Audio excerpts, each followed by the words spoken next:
주제는 제가 제목은 민주주의자 없는 민주주의 이렇게 달았고요. 구체적으로 할 말은 요 뒷부분 부제가 알려줄 것 같아요. 어떻게 보면 제목은 이제 제 결론에 해당되는 부분이고, 아까 말씀드린 것처럼 이것저것 내용을 말씀드리고 싶은 게 굉장히 많아가지고, 조금 중간에 흐름이라든지 이런 게 어색할 수 있을지도 모르겠지만 최대한 아무튼 여러 가지 목적을 동시에 달성해 보도록 하겠습니다. 대중의 민주적 역량과 정치적 양극화에 관한 현대 정치학적 검토, 이렇게 제목을 달았습니다. 이 제목이 좀 시사하는 강연의 어떤 주제와 성격 이런 게 조금 있어서 조금 말씀을 드릴게요. 첫 번째는 이거는 제가 원래 취지는 한양대학교 정책학과 학생 중에 제가 2020년 이제 2학기 때부터 일을 시작했는데 일부 못 만나본 친구들이 있는데 이 친구들이 굉장히 뜨겁게 열심히 살더라고요. 예. 그리고 뭐 로스쿨도 진학하고 뭐 행정고시도 준비하고 또 다양한 방식으로 열심히 일을 하는데 열심히 이제 준비하고 있는데 가끔 가다가 학생들을 만났는데 제 수업을 못 듣고 졸업을 할 것 같다 뭐 이런 얘기를 들은 것 같아서 그럼에도 불구하고 여러 가지 정치학에 대한 관심도 있고 정치적인 이슈에 대한 관심도 있는 것 같아서 이걸 어떻게 해서든지 해소를 해야겠다 이런 부분이 있었는데 동시에 주제들을 생각했을 때는 여러 가지 요즘의 상황에 굉장히 필요한 주제들이 있을 것 같다. 그래서 학생뿐만 아니라 일반 여러분들과 함께 할 수 있는 그런 형식이 되면 좋을 것 같다.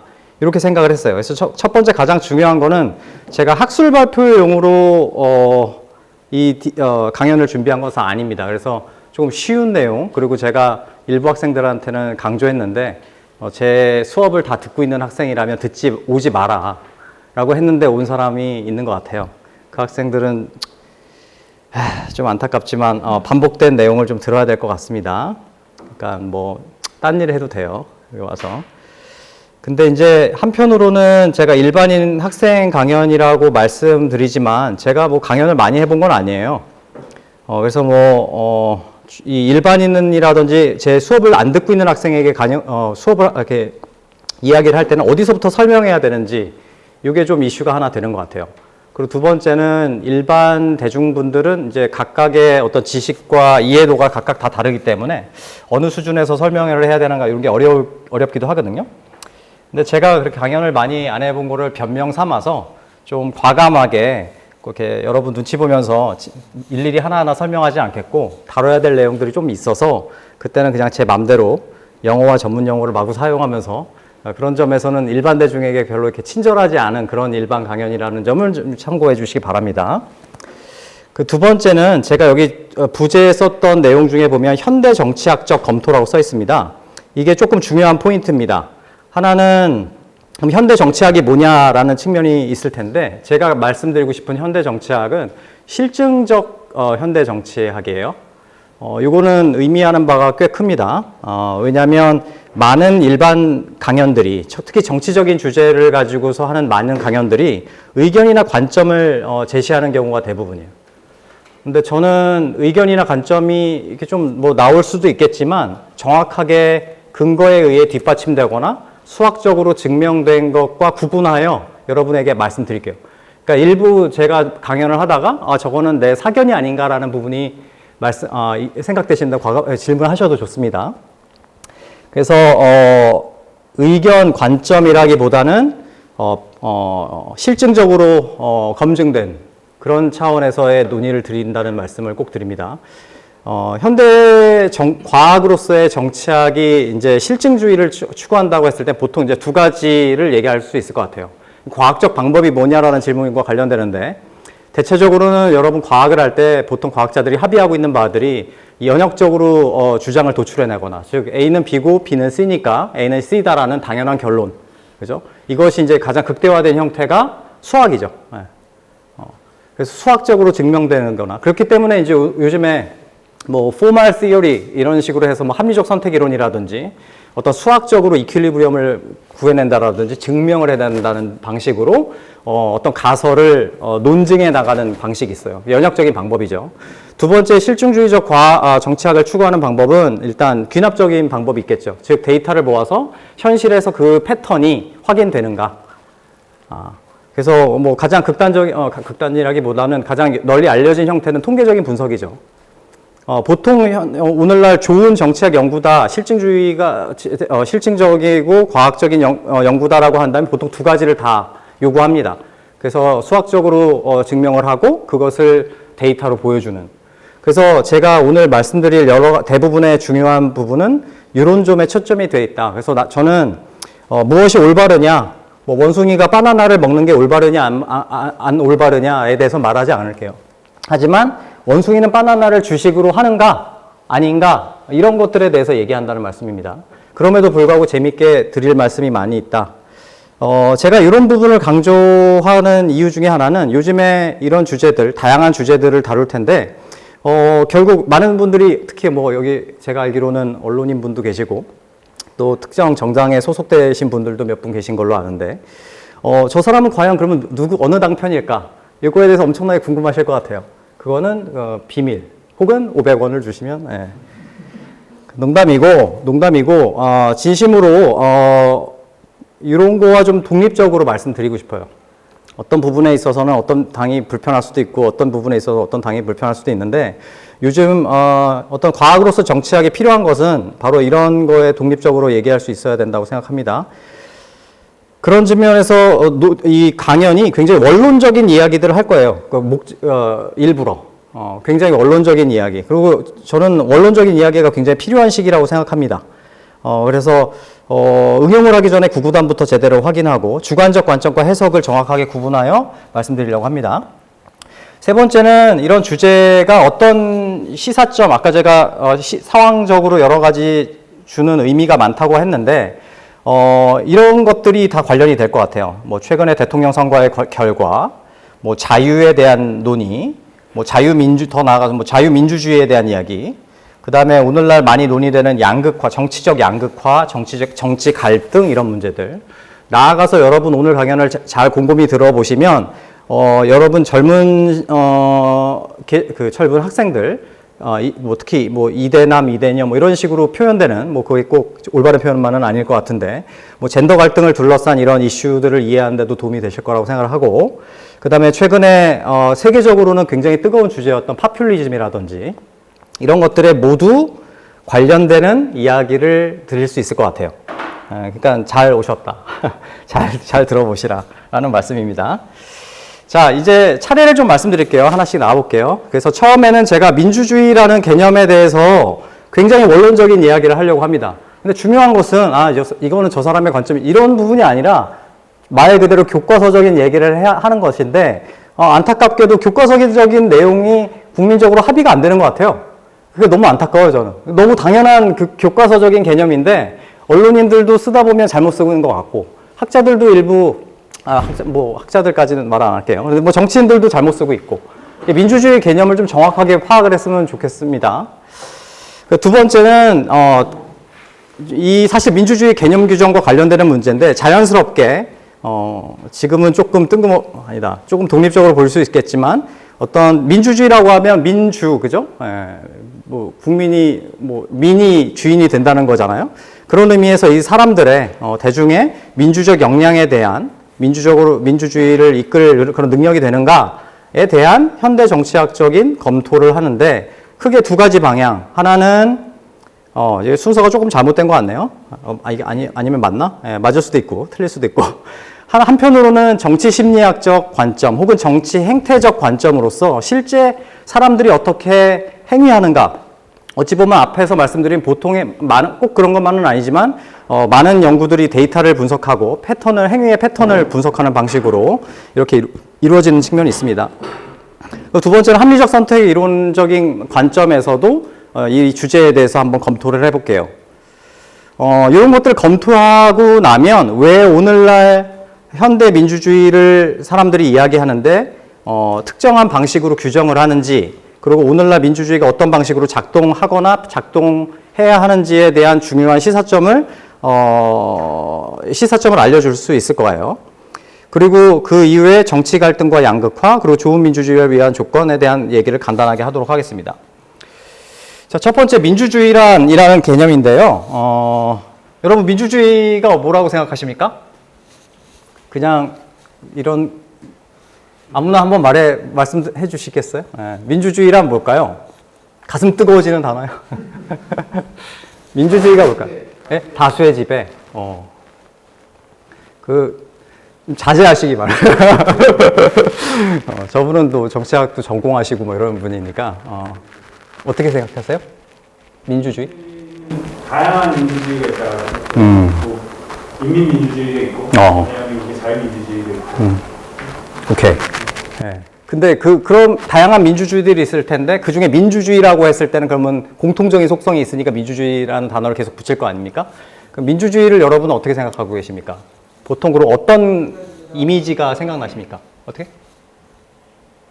아까 말씀 누가 하셨죠? 예, 줌으로. 줌, 감사합니다, 줌. 야, 이거 디지털 민주주의를 실현하고 있습니다. 그런 민주주의도 있죠. 채팅도 볼까요? 여기 너무 감사합니다, 교수님. 저기 채팅창에. 최시은 님도 감사드리고. 좋네요. 그죠? 어렸을 때 이런 거, 그죠? 상상 못 했는데. 아무튼, 민주주의 한번 생각하시면 또 어떤 이미지가 떠오르십니까?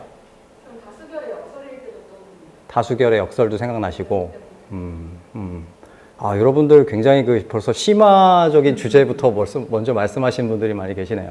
또 민주주의 하면 어떤 게 생각나십니까? 근데 뭐 문제도 좋고 다 여러 가지 생각하시는 건 좋은데, 기본적으로 민주주의를 우리가 어떻게 생각할까? 어떤 아이디어로 요약할 수 있을까? 뭐 좋은 말씀들 이미 많이 해주신 것 같아요.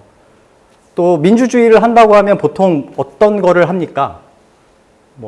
보통 뭐를 하는 나라들에서 민주주의를 한다고 하죠?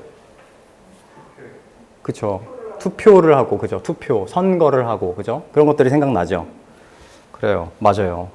그래서 실제 저 사실 이거 진짜로 중학교인가 고등학교인가 교과서를 확인한 건데, 이 표현들이 나와요. 그죠? 민주주의를 얘기할 때 링컨이 게티스버그에서 했던 이 말로 많이 이렇게 시작을 하는 것 같아요. 그래서 govern of the people, by the people, for the people. 그죠?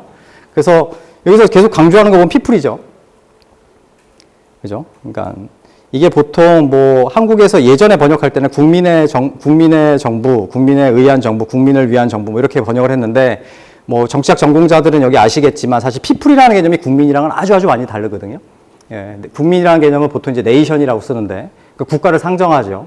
혹은 종교, 언어, 역사, 혹은 피부색, 인종 이런 것들에 그러니까 어떤 카테고리라도 괜찮아요. 어떤 카테고리에 한해서 어떤 공통된 아이덴티티를 가지고 있다고 생각하는 사람들의 그룹이 국민이에요, 사실은. 그래서 네이션 스테이트다 하면 그런 네이션에 기반한 국가를 세워야 된다라고 하는 아이디어가 네이션 스테이트를 말하는 거죠. 근데 사실 피플은 그러니까 그거를 상정하지 않는 거예요. 그렇기 때문에 사실 원론적으로 굉장히 그냥 고지고대로 번역을 하면 사실 사람이거나 인민이거나 이렇게 번역을 했죠. 하지만 우리는 안타깝게도 국가 이제 분단 상황에 대해서 인민이란 말을 쓰면 굉장히 이렇게 색안경을 끼고 보기 때문에 여전히 저도 이걸 인민이라고 번역을 하기가 되게 부담스러워요. 예, 혹시 이게 유튜브에 남아가지고 영원히 박제가 돼서 저 사람이 인민이란 말을 썼다 이렇게 해가지고 될까봐 요즘에 그런 거 조심해야 되잖아요. 그래서 아무튼 이런 식으로 표현합니다. 영어. 그래서 영어를 가져왔어요. govern over the people. people이 되게 중요하다는 거죠. 그리고 이런 부분은 어느 정도 반영을 하죠. 그래서 기본적으로 민주주의다라고 했을 때는 가장 공통적으로 rule of the people, 그죠? 인민에 의한 지배라는 식으로 얘기를 하는 것 같아요. 인민의 지배. 썼네, 그냥. 큰일 났다. 예, 그래서 선거라는 것들도 아까 말씀하신 것처럼 보통 이제 민주주의 한다 그러면 선거를 당연하게 전제를 하죠. 왜냐하면 사람들의 의사를 묻는, 사람들이 주인이 되는 방식이라고 생각을 하죠. 아까 전에 말씀드린 건데 국민과 인민 번역에 대한 얘기입니다. 이것들을 저는 이 강연에서는 특히 이제 피플의 부분을 시민 대중이라는 개념들이랑 대충 상호 교환하는 방식으로 사용할 테니까 참고해 주시기 바랍니다. 그러면 룰 오브 더 피플이니까 민주주의는 이 피플이 어떤가에 따라서 민주주의의 결과가 굉장히 달라질 거 아닙니까?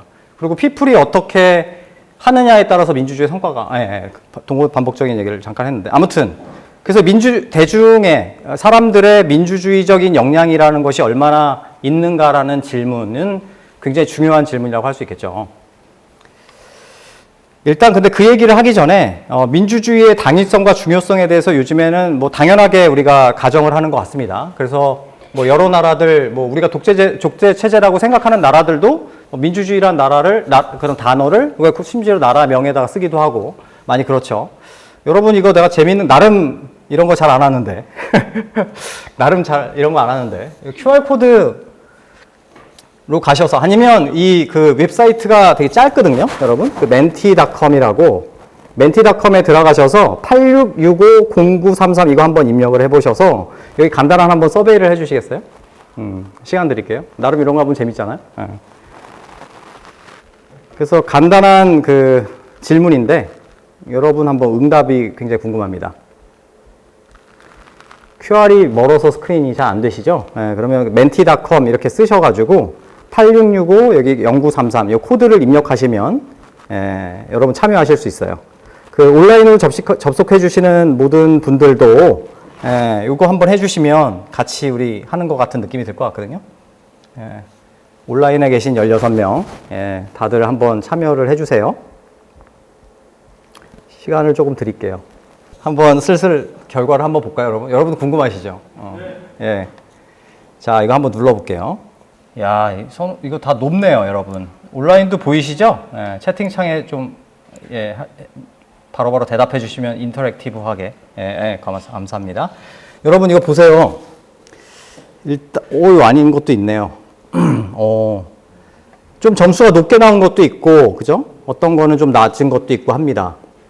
정치인들은 국민의 의사를 따라야 된다, 그죠? 이거 굉장히 많이 지지받았네요. 그리고 가장 중요한 결정은 정치인들이 아닌 국민들이 내려야 된다. 이것도 꽤 높고요. 그 다음에는 일반 국민들과 소위 이 사회의 엘리트라고 하는 사람들 사이의 차이가 일반 국민들 사이의 차이보다 크다. 이것도 굉장히 많이 지지받았고, 다 3보다 높잖아요. 그죠? 또 정치인들은 너무 말만 할 뿐 행동을 하지 않는다. 이것도 굉장히 많고, 또 나는 전문 정치인보다 같은 국민에 의해 대표되는 것들을 선호한다도 이게 반 이상 간 건가요? 3위 가운데보다는 오른쪽으로 간 것 같은 느낌이 있는데, 모르겠습니다. 정확히 특별히 컨티뉴어스한 거니까. 정치는 최종적으로 선거악의 대결과 같다는 상대적으로 좀 덜 동의를 하시네요. 사람들이 말하는 정치에서의 타협은 자기의 원칙을 파는 것 같다. 이건 좀 낫네요. 여러분의 일단은 오디언스를 내가 생각을 해보면 여기 아까 말씀드린 것처럼 언론인도 계시고 학생분도 계시고 정치도 하시는 분도 계셔서 사실 일반적인 샘플은 아니세요. 보통 정치적 태도를 여러 가지로 이제 설명하려고 할 때 교육 수준은 굉장히 중요하거든요. 근데 여러분들은 막 수업도 듣고 있는 상황이니까 이게 일반적인 상황은 아니죠. 그럼에도 불구하고 꽤 많이 지지받은 그런 문장들이 좀 있죠. 여러분 이거 지금 뭐 측정한 건지 대충 추측되시는 분? 이거 뭔가 되게 뭘 측정한 것 같아요, 여러분의 어떤 태도를 측정한 것 같아요? 그냥 말씀하셔도 됩니다. 좀 재밌게 하려면 말을 좀 누군가 해줘야 돼. 어떤, 민주주의적인 역량을 측정한 것 같다. 민주주의에 대해서 사람들이 어떻게 생각하는지 그런 걸로 역량을 판단할 수 있지 않을까. 온라인도 한번 채팅창에다 써주시겠어요? 여러분 이거 참여한 서베이가 정치 혐오, 그러니까 정치를 얼마나 혐오하는지 아닌지, 그런 거. 나중에 이런 부분에 대해서 다시 주제로 돌아오긴 할 겁니다만은 지금 여러분이 참여한 서베이는 여러분의 파퓰리즘적인 태도를 매저한 거예요. 세계적으로 통용되는 파퓰리즘 태도를 측정하는 방식이에요. 이거 모든 센텐스에서 높은 점수를 받을수록 파퓰리스트적인 성향이 있는 거예요. 이게 굉장히 많이 통용되고 있거든요. 실제 서베이를 다른 나라에서 해봐도 요거는 좀 많이 덜 지지받는 경향이 있는데 나머지들이 파퓰리즘이 굉장히 높은 나라들은 이게 전반적으로 다 높아요. 그래서 자기의 평균 점수를 계산을 하면 자기가 얼마나 파퓰리스트적인지를. 그러니까 근데 재밌는 것은 여러분 이거 많이 좋은 문장들로 많이 받아들였죠. 사실은 서베이 참여하면서.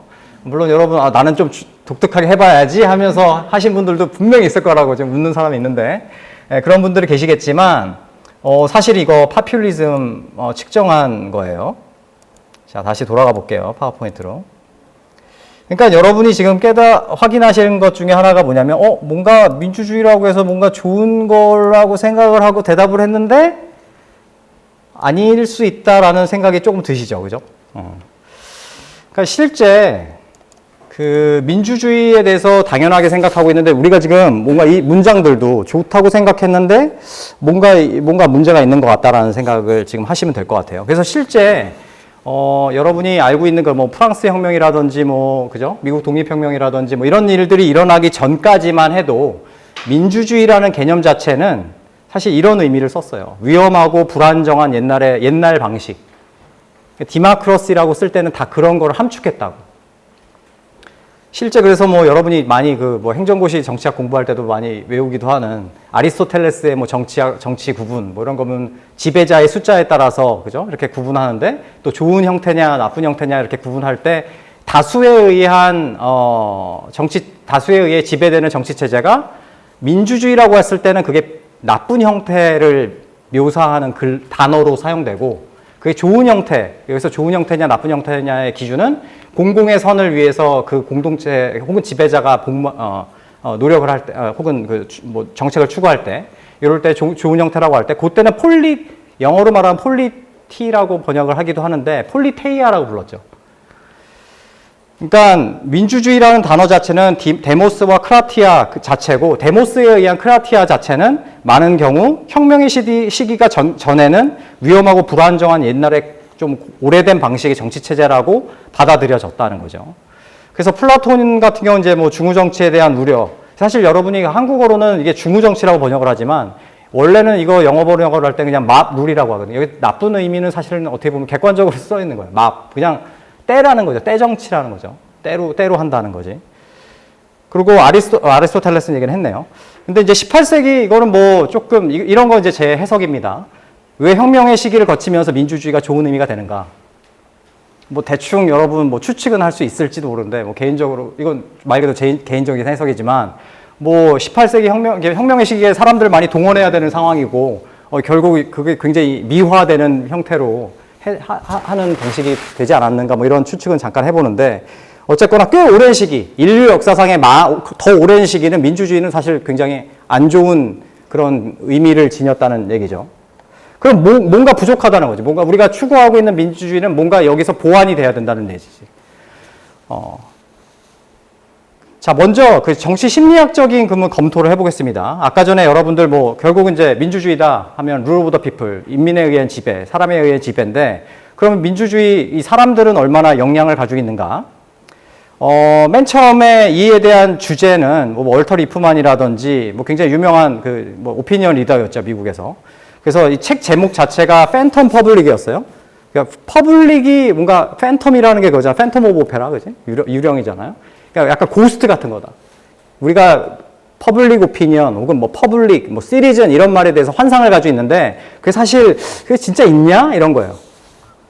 그러면서 이제 콜롬비아에 있는 유명한 학자들이 사회학자라고 할 수 있고 정치학자 혹은 뭐 정치사회학자라고 불리는데 뭐 베렐슨 등등 여기 써 있는 사람들 이런 사람들이 그 당시에 처음으로 미국 국민들을 대상으로 데이터를 모아가지고 한번 분석을 해봤어요. 이 사람이 뭐 이렇게 저렇게 분석을 해봤는데 결론이 이래요. 결론이. 그러니까 뭐 번역을 하면 이런 얘기죠. 화면 공유. 오케이. 번역을 하면 이런 거죠. 우리가 보통 민주주의의 성공적인 작동을 위해서 가정하고 있는 그런 필수적인 요건들이 실제 일반적인 시민의 행태들을 분석해 보니까 만족이 되지 않는다. 이게 일반적인 결론이었어요. 이게 1954년도니까 그동안 우리는 뭐 교육 수준도 올랐고 그죠? 그리고 뭐 여러 가지 정보의 그런 정보도 많이 늘어났고 했죠. 근데 안타깝게도 전반적으로 결론부터 말씀드리자면 정치 행태적 연구, 뭐 퍼블릭 오피니언 연구를 해보면 여기는 커다란 컨센서스가 있어요. 시민들은 정보적으로 충분하지 않다. 근데 정보라는 것은 굉장히 중요하다, 민주주의에. 왜냐하면 여러분 왜 민주주의에서 정보가 필요하죠? 현재 정부가 어떤 정책을 추구하는지도 알아야 되고, 그죠? 그리고 그 정책을 제대로 추진했으면 그게 잘 된 건지 안 된 건지, 뭐 실업률이라든지 경제성장 이걸 대충 알아야 될 것이고, 뭐 그 복잡하게 아니더라도 최소한 선거를 할 때 이 사람은 어디 정당에서 왔고, 이 정당은 어떤 정책을 추구하고 이런 것도 알아야 될 것이고, 그리고 찍은 다음에는 그 정책을 뭐 추진을 했는지 뭐 이런 것들을 알아야 되잖아요. 근데 이 인포메이션의 측면에서 보면은 정말로 아는 게 없더라. 이런 게 하나의 결론. 그뿐만 아니라 더 나아가서 이제 이 어떤 유권자의 정치 행태, 유권자가 무엇을 알고 어떤 태도를 지니느냐, 뭐 이런 연구를 할 때는 언제나 인용하는 사람이 이 사람이에요. 필립 컨버스. 나는 이 사람이 내가 유학을 할 때 진짜 살아있는 사람인지 몰랐어요. 왜냐면 이렇게 항상 페이퍼에 책이든지 언제나 나오는 이름들 보면 뭔가 이 사람은 사라졌을 거라고 생각을 하잖아. 근데 제가 갔더니 화장실에서 만났어요. 화장실에서 소변을 볼 때 만났어요. 근데 놀라운 것은 그때, 되게 젊은 학자가 발표하는데, ISR이라고 이제 미시간대를 대표하는 사회과학 연구소가 있는데, 굉장히 젊은 연구자가 발표하는데 거기에서 그걸 들으려고 은퇴를 한 이후에 왔더라고요. 되게 인상적인데, 이 사람이 하려고 했던 게 뭐냐면, 대중들의 정치적 태도를 한번, 우리가 정치 태도 이런 얘기 나오면 딱 생각나는 게 뭐죠? 이데올로기, 그지? 좌파냐, 우파냐, 뭐 이런 거, 이데올로기가 생각나잖아요? 이 사람이 하려고 했던 게 그런 시민들을, 유권자들을 조사해가지고 실제 이데올로기라는 것을 가지고 있는가를 확인한 거예요. 근데 이데올로기를 대충 여러분이 어떻게 판단하면 될까?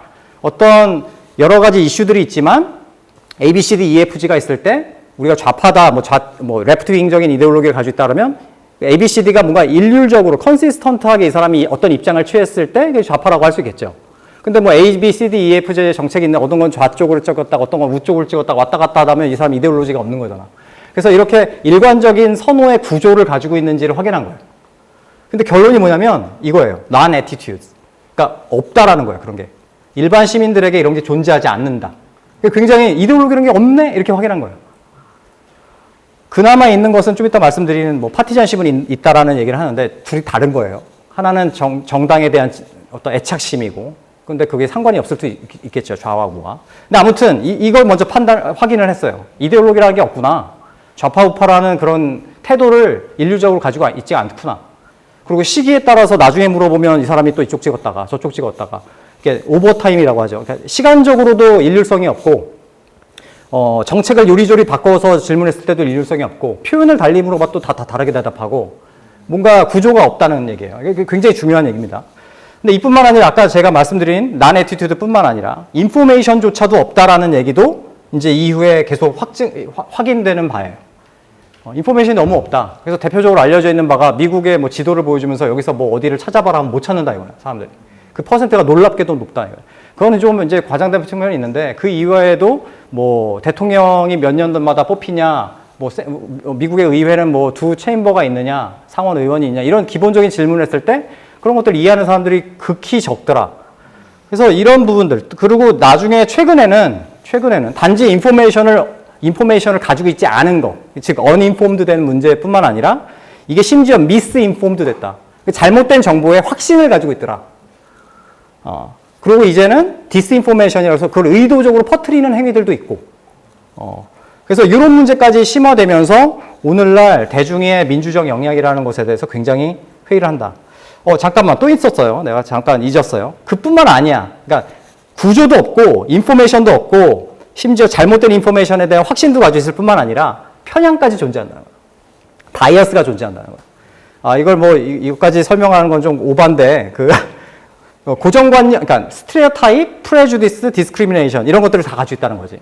참고로 이걸 조금 더 정밀하게 말씀드리면 스테레오타입은 이제 인지적인 바이어스고, 편견이라서 보통 프레주디스 하면 약간 어펙티브하고 이모셔널한 바이어스고, 보통 디스크리미네이션은 이제 비헤이비어럴한 바이어스라고 굳이 나누는 사람들은 이렇게 구분하는 사람도 있는데 섞어 쓰기도 하고 그렇습니다. 어쨌거나 이 편향이 되게 강하다. 이것도 굉장히 합의가 되는 부분이에요. 어떤 편향이 강하느냐, 정치학에서는 하나만 기억하면 된다라고 말할 정도로 중요한 팩터가 파티전십. 이게 보통 한국에서는 당파성 내지는 정당 일체감 이런 식으로 번역되는 것 같아요. 그리고 영어로는 파티 아이덴티티, 파티 아이덴티피케이션까지도 씁니다. 근데 아무튼 넓은 광의로 파티전십. 이게 가장 어떤 학자에 따르자면 다양한 정치 행태를 설명하는 가장 중요한 하나의 요인이 있다면 이 당파성, 파티전십이다라고 얘기를 할 정도로 중요한 거죠. 단지 당파성뿐만 아니라 오늘날의 다양한 어떤 집단 정체성, 인종이 무엇이냐, 세대가 뭐냐, 젠더, 종교, 특히 종교나 인종.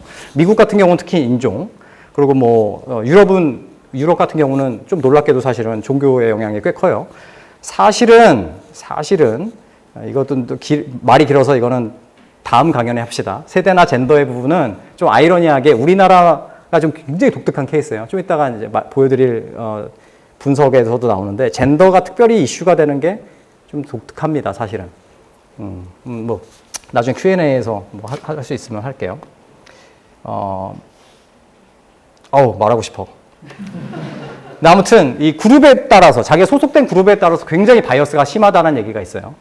근데 나머지 세 보면 요즘 MBTI 많이 하시죠, 사실은. 근데 MBTI 내가 이거 이것도 이거 말하면 길어지는데. 그러니까 제가 이거 제 수업 듣는 학생들한테 많이 얘기하는 건데 제가 2007년도에 유학을 갈 때 그때는 여러분들 한국 사회가 뭐에 빠져 있었냐면 혈액형에 미쳤어요. 혈액형에 막 A형은 뭐고 뭐 B형은 뭐고 그래서 소개팅 나가면 나마다 너 무슨 형이냐 이거 물어보고 그랬거든요.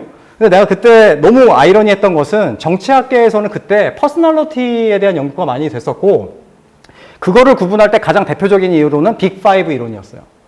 그 빅5 이론에 기반해서 그걸로 좀 돈 좀 벌어보겠다고 만든 게 MBTI예요. 그러니까 MBTI는 네 디멘션이 있잖아요. 그게 MBTI잖아. 근데 한 디멘션이 더 있어요. 그게 그 정서적 안정성인가 아무튼 한 디멘션이 더 있어요. 그래서 사실은 MBTI와 달리 빅5 이론의 원로 가면 이제 컨티뉴어스하게 매줘요. MBTI는 이거 아니면 저거잖아. 근데 여러분들 보면 어떤 사람들은 나는 이거 할 때마다 달라진다라고 하는 게 바로 그 디카토모스 하는 문제 때문에 생기는 건데, 그러니까 원래는 학자들이 연구할 때 빅5 이론을 거의 주류 이론으로 하니까 진짜 퍼스널리티 관심 있는 사람은 그걸 공부해야 되는 거예요. 아무튼 성격이 되게 중요한 거여서 나는 그때 왜 빅5를 얘기를 안 하지 하고 옛날부터 궁금했더니 제가 한국에 돌아왔더니 이제 MBTI가 좀 난리를 치고 있네요. 그러니까 정치학 공부를 잘하면 여러분 시대를 앞서갈 수도 있는, 아무튼 성격도 굉장히 중요한 요인이라고 얘기를 합니다. 그리고 요즘에는 제 지도교수 테드 브레이더 이런 사람들 포함해서 감정도 되게 분석의 대상이 돼요. 이모션에 따라서 이 정치 행태라든지 판단이 달라진다. 앵거, 특히 fear 이거에 따라 달라진다. 그래서 어드버타이즈를 할 때도 어떤 이모셔널한 그런 걸 이용을 해가지고 할 수 있는가 이런 얘기도 있고 재밌는 거 많아요. 재밌는 거 이것도 꽤 오래돼서 이제 재밌는 게 아닌데 정치학자들 사이에서는 유전자도 연구예요. 유전자 연구. 유전자도 영향력을 굉장히 많이 발휘한다고 합니다. 한 연구에 따르자면 정치 태도, 정치 행태의 무려 3분의 2 정도까지도 유전자에 의해 결정된다. 어떻게 하느냐? 일란성 쌍둥이 연구예요. 일란성 쌍둥이. 그러니까 유전자까지 다 똑같은 사람들을 연구하는 거야. 그래서 이 사람들이 교육 환경이 다른 사람과 교육 환경이 같은 사람 다 비교해 봤더니 유전자적으로 결정되는 부분이 3분의 2. 그러니까 굉장히 쇼킹하게 많죠. 반에서 3분의 2. 적게는 반, 많게는 3분의 2. 이런 정도의 결과들이 있어요. 그러니까 여러분 다시 요약을 하자면 심리학적이고 행태적인 연구를 했을 때, 그러니까 수학적이고 이런 거 다 떠나서 그냥 행동의 패턴을 봤을 때 굉장히 회의가 많아요. 이러저러하게. 구조도 없지, 인포메이션도 없지, 인포메이션은 잘못됐지, 근데 거기에 확신을 가지고 있지, 근데 바이어스까지 있는 거야. 거기다가 당파성에 의해서 엄청나게 편향을 받는데 그룹도 있고, 성격도 있고, 감정도 있고, 이게 다 합리적인 거 아닐 수 있잖아. 그러니까 실제 정치 심리학자들은 이런 의미에서, 혹은 정치 행태 연구하는 사람들은, 대중의 민주적 영향에 대해서 기본적으로는 컨센서스가 회의적이에요. 물론 이거 Q&A에서 얘기할 수 있어요. 그러면 어떤 조건 하에서 이 사람들이 그럼에도 불구하고 이런 커패서티를 가질 수 있느냐에 대한 연구는 진행 중이에요. 그리고 그런 연구도 많이 있어요. 그럼에도 불구하고 심지어 그런 사람들조차 이거부터 시작을 해요. 보통 그렇다. 인정하고 시작한다고.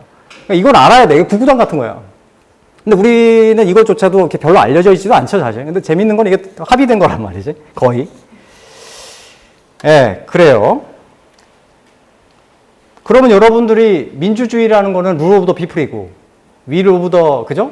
윌 오브 더 피플을 따른 거고 보이스 오브 피플을 들어야 된다고 하는데 사람들의 일반 의지 그죠? 이런 얘기 하면서 물론 그것도 정치 철학적으로 깊이 일반 의지가 과연 그거를 의미하는 거는 좀 다른 얘기가 사실 있어요. 그 사람은 그 개별의 합상과 또 다른 구분을 하거든요. 루소가 대단한 건데 아무튼 일반적으로 여러분이 아는 국민의 뜻을 따라라 라고 했을 때 그러면 이런 거야. 그 국민의 뜻이라는 거는 구조도 없고 인포메이션도 부족한 상태에서 있을 뿐만 아니라 많은 경우 잘못된 정보에 확신을 갖고 있고 편향된 많은 바이어스들이 있을 수 있는 그거를 그런 사람들에 의한 지배. 되게 가슴이 아파지죠. 우리는 항상 정치인들 욕하면 시원하고 말이야. 사람들 말을 따라야 돼. 국민의 뜻을 따라야 된다고 했는데 실제 어떤 실증적인 의미에서 정치학 연구에 기반한 결과는 이렇다 이거야. 그러면 여기서 하고 싶은 말은 뭐냐면 그러면 자, 한번 똑똑하다고 가정을 해보자. 우리 진짜 이 사람들이 합리적이라고 한번 가정을 해봅시다.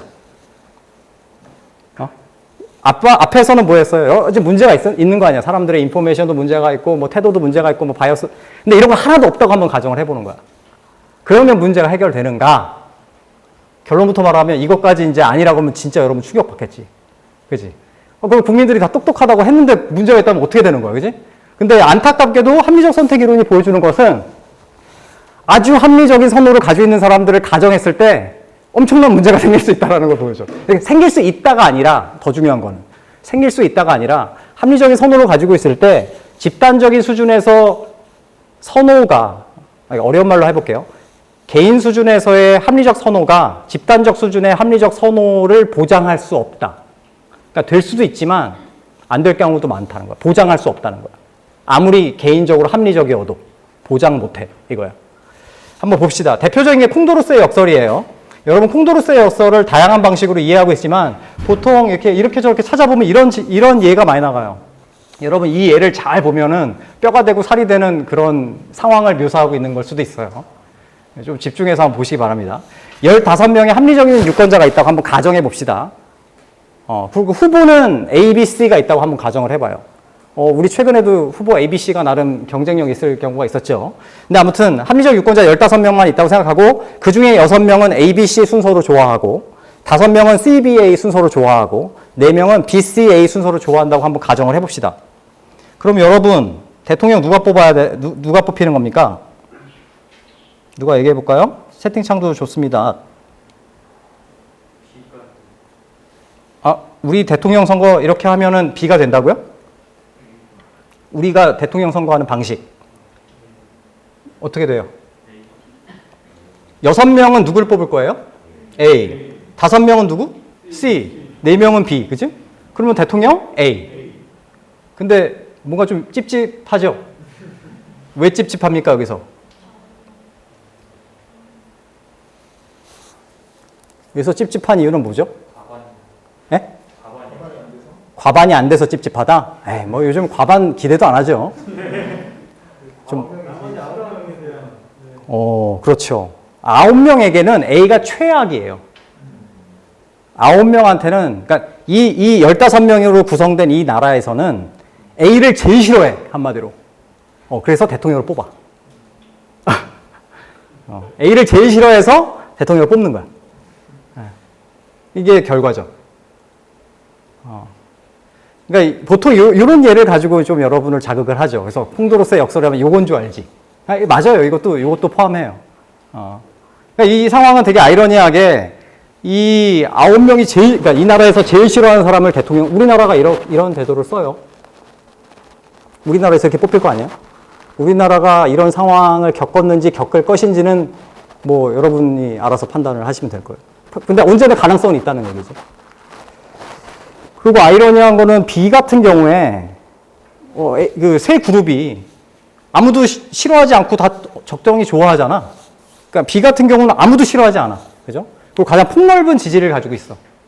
근데 재밌는 아이러니는 이런 그러니까 투표 제도가 잘못된 거 같지, 이제. 아무튼 이런 다수결. 꼭 투표가 아니어도 여러분 그 뭐 피자 사는 거 이런 거 다수결 하더라도 마찬가지예요. 제일 지지받고 아무도 안 싫어하는데 얘가 가장 적은 표를 얻죠. B. 4명 표만 얻어. 그죠? 이게 되게 역설적인 거죠. 아무도 싫어하지 않고 가장 넓은 지지를 얻는데 가장 적은 지지를 받는다는 거죠. 그 결선 투표 얘기 잘 하셨어요.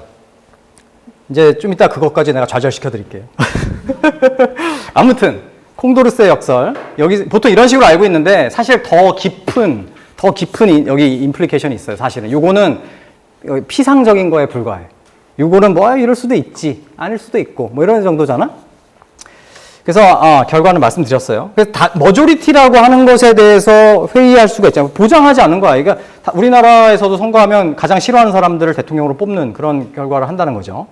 그럼 이제 이 다수결이라는 거 결국 뭐 국민의 사람들에 의한 지배라고 했는데, 그리고 보통은 다수의 의사를 판단하려고 하는데, 그리고 그것들을 will of the people이라고 보통 얘기를 하는데, 그런 것이 이런 거를 낳고 있잖아요. 근데 여러분 아까 전에 제가 이렇게 말씀드렸잖아요. 합리적인 사람들로 한번 가정을 해보자. 아까 전에 정치 행태적인 연구들은 되게 바이어스도 많고 인포메이션도 없다 뭐 이랬는데, 한번 그런 거 싹 다 없다고 합리적인 사람이라고 가정을 한다고 했을 때, 실제 수학이라든지 사회과학적인 의미에서의 합리성이라는 건 별로 대단한 걸 요구하는 게 아니에요, 사실은. 뭐 인포메이션 많고도 요구 안 해, 사실은. 보통 사회과학이라든지 수학이라든지 경제학에서 말하는 합리성이라는 거는 뭐를 의미하냐? 딱 두 가지를 얘기해요. 하나는 완비성, 하나는 이행성. 근데 이거 되게 뭐 복잡해 보이죠? 그러니까 완비성은 뭐냐면, 그러니까 주어진 선택이 A, B, C가 있으면 A, B, C에 대해서 내가 선호를, 나 A가 제일 좋아, 그 다음에 B 좋아, C 좋아, 이렇게 평가할 수 있다는 얘기야. 참고로 A와 B는 나는 잘 모르겠어. 이것도 포함해요. 이래도 돼. 이게 indifferent, 이게 이꼴로 표시하면 돼요. 그것까지 포함해. A랑 B랑 C랑 난 똑같다고 생각해. 라는 것도 합리적 선호, 그러니까 완비성을 사실 충족해요. 또 포괄적인 의미에. 그리고 나머지 하나의 합리성은 뭐냐면 이행성인데, 내가 A를 B보다 좋아하고 B를 C보다 좋아하면 여러분 당연하게 A를 C보다 좋아하겠죠? 근데 안 그런 사람이 있다라고 말하면 그건 좀 이상하지? 근데 아무튼 요거를 말하는 거야. A를 B보다 좋아하고 B를 C보다 좋아하면 A는 C보다 좋아하는 거다. 라는 것을 요구해요, 합리성이라는 게. 딱 두 개. 요 두 가지를 갖는 게 그렇게 대단한 것도 아닌데, 이 합리적인 선호를 가진 개인들이 사실은 비합리적인 선호 결과를 가지고 온다라는 얘기예요. 요지가. 그러니까 아까 전에 여기서 아까 여기 세 명의 합리적 유권자로 이해가 바뀌었네요. 제가 이걸 설명 안 했네요, 그죠? 요거. 그러니까 이번에는 세 명의 합리적인 유권자만 있다고 생각. 이걸 뭐 두 명으로 해도 되는데, 일단 세 명이 있다고 생각해 봅시다. 그리고 세 가지 선택肢 A, B, C가 있어요, 여러분. 갑의 선호 순서는 A가 B, 이런 순서. 뭐, 읽진 않을게요, 목이 아파서. 을의 선호 순서는 이거, 뭐, 병의 순서는 요거라고 생각했을 때, 이제 다수의 의사를 판단하기가 어렵죠, 이 상황. 왜냐하면, A랑 B랑 비교해보면, 다수결로는 A를 좋아하는 사람이 많네요. 갑과 을이 A를 좋아하잖아, B보다. 근데, 은은, 마지막 병은 C를 좋아하지만, 그럼 다수결은 A잖아. A랑 B랑 비교하면. 여기다 써야 되는데, 이거. 카메라에서 벗어나지 말라고 그래서. A와 B를 비교하면 다수결로 이렇게 되잖아요. 그죠? 그리고 B와 C만 비교해봐요, 여러분. 그럼 B, C에 보면 갑은 B를 더 좋아하죠. 을은 근데 반대네. 근데 병이 B보다 C를 좋아하죠. 그러면 B랑 C랑 다수결을 붙이면 이렇게 되죠. 그죠? 이 그룹에서. 그러면 이거를 합산하면 여러분 이렇게 돼야 되잖아. 근데 재미있는 거는 이 결과를 봐봐요. 갑과 을과 병을 비교해 보면 중요한 건 어떻게 된다? 이렇게 된다. 그죠? C를 좋아하는 사람이 A보다 을, 그죠? 그리고 또 병, 그죠? 병과 을은 C를 A보다 좋아하죠. 그러니까 다수결을 붙이면 이렇게 되는 거야. 근데 이거 되게 아이러니한 거죠. 아까 말한 그 이행성, 아까 별거 아니었는데 그 가정이 개인들은 다 합리적이라고 가정을 했는데 집단적인 수준에서 합리성이 충족이 안 되는 거예요. 그러니까 이 문제는 여러분 깊게 생각해 보면 심오한 문제를 가지고 있어요. 합리적인 개인들로 구성된 단체가 집단적인 수준에서 이상한 의사가 결집을 해보면 의사가 이상하게 결합이 된다는 거지.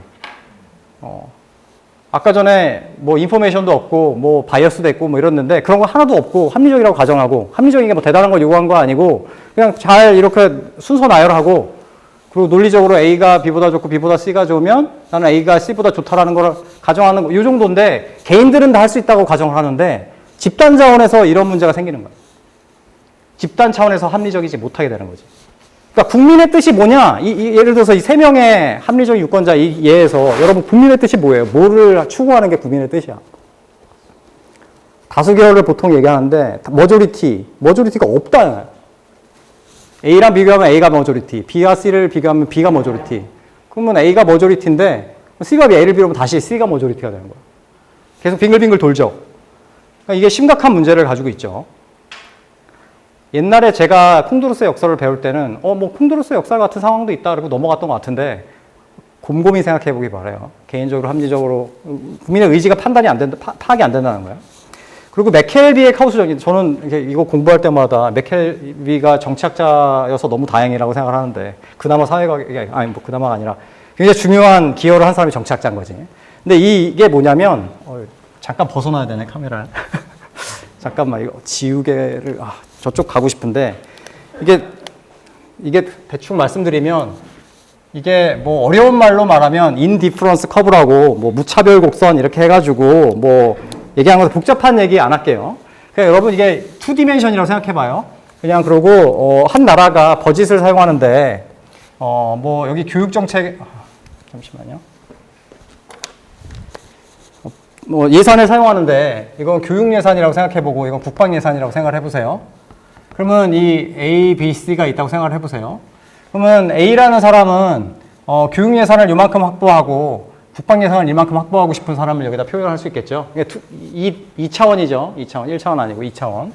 B는 뭐 그런 식으로 다 해석을 하시면 되죠. 이런 점들을 이상점이라고 말해서 아이디얼 포인트라고 얘기를 하는데 이 맥켈비의 정리를 결론부터 말씀드리자면 2차원 이상, 그러니까 뭐 이슈가 하나 이상, 2차원, 그러니까 2개 이상, 2개나 2개보다 큰 거.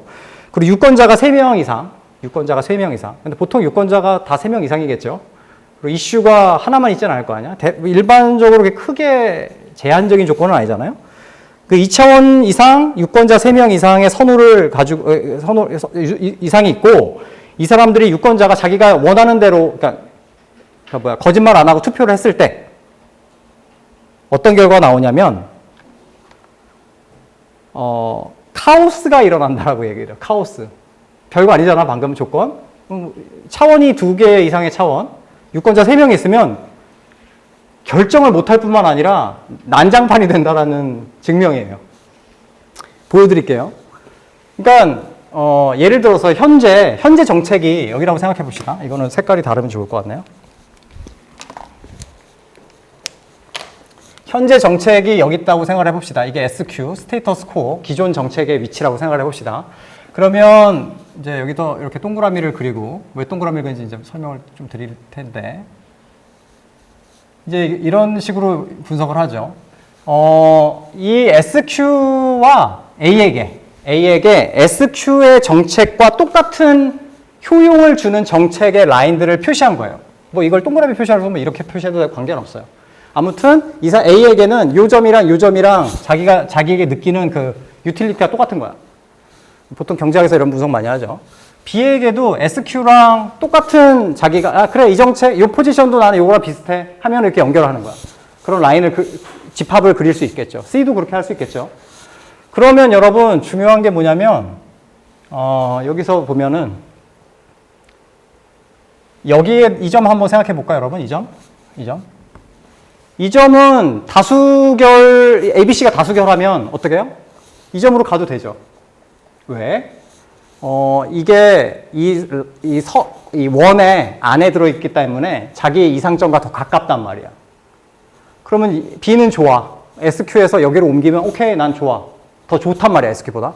A도 SQ보다 얘는 자기 원 안에 들어있으니까 이상점에 가깝잖아. 자기 제일 좋아하는 점. 거기에 가까우니까 나도 좋아. 둘이 합의하면 여기로 옮기겠죠? 여기로 옮겨. 여기로 옮겼어요. 이제 새 정책이 여기서 되죠? 그 다음에 그러면 또다시 얘가 이 점을 또 연결을 해요. 얘도 이 점을 또 연결을 해요. 얘도 이제 이런 점을 연결을 할 수 있겠죠. 이거 막 섞이니까 헷갈리네. 그러면 똑같이 이 점을, 헷갈리네. 뭐, 어디가 좋을까? 뭐 아무 점이나 해도 돼요. 이 점이랑 옮길까? 하면은 얘랑 동의하면 옮겨진다. 또 옮겨져. 영원히 반복할 수 있어요. 영원히. 여러분 파워포인트에 보이는 것처럼 영원히 갈 수 있다. 그래서 이거를 다른 말로 맥켈비의 정리를 카오스 정리라고 얘기하는 거예요. 이거 이제 정치학자가 이런 거를 했다는 게 참 훌륭하죠. 그래서 이 사람의 결론은 뭐냐면 이게 멈추지가 않는 거야. 영원히 할 수 있다. 그뿐만 아니라 어떤 특정한 아젠다 세터가 순서대로 딱딱딱딱 해가 어느 이 차원에 존재하는 어느 점이라도 결론을 도달할 수도 있어. 어떻게 해서든 만들 수 있어요. 스텝 바이 스텝으로 해가지고 계속 해가지고 갈 수 있는 거야. 그러니까 아젠다 세터가 어떤 식으로 제안을 하느냐에 따라서 의제 설정자가 마음대로 결론을 도출할 수도 있는 거야. 그래요. 합리적인데. 그러면 다수결, 여기서 정책을 그러면 뭘로 결정하냐, 이거야. 결정 못 해요. 혹은 아무 데나 다 결정해도 돼. 2차원이면. 유권자 3명이면. 이걸 여러분 수학적이고 사회학적, 지루한 연습이라고 생각하지 말고 이거의 실질적인 의미를 여러분이 느끼어오기 바라요. 민주주의에서 이렇다고. 다 합리적인데. 합리적인데, 이렇다고. 더 여기서가 이제 막판으로 이제 마지막으로 우리의 그 뒤통수를 치는 게 케네스 에로우죠. 그러니까 앞에서 콩도르스의 역설이라든지 맥켈빈은 머조리티 룰을 사용했잖아요. 그럼 여러분이 이렇게 생각할 거 아까 결선 투표제도 얘기했잖아요. 그죠? 이 머조리티 룰이 문제가 많네. 그지? 머조리티 룰이 문제가 많아. 그러면 머조리티 보팅 하지 말고 다른 선거제도 하면 되겠다. 우리도 바꾸자. 이런 얘기 엄청나게 많죠. 근데 케네스 에로우가 보여준 거는 4가지 컨디션이 이게 별게 아닌데 다 좋은 얘기들이거든요. 좀 이따 하나하나 설명드리겠지만 다 좋은 얘기인데 이 4가지를 모두 충족시키는 그런 의사결정의 방법이 없는 거예요.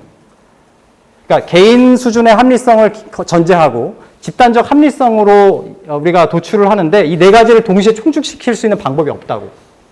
그걸 보장할 수 없다는 거예요. 정확하게 말하면 이겁니다.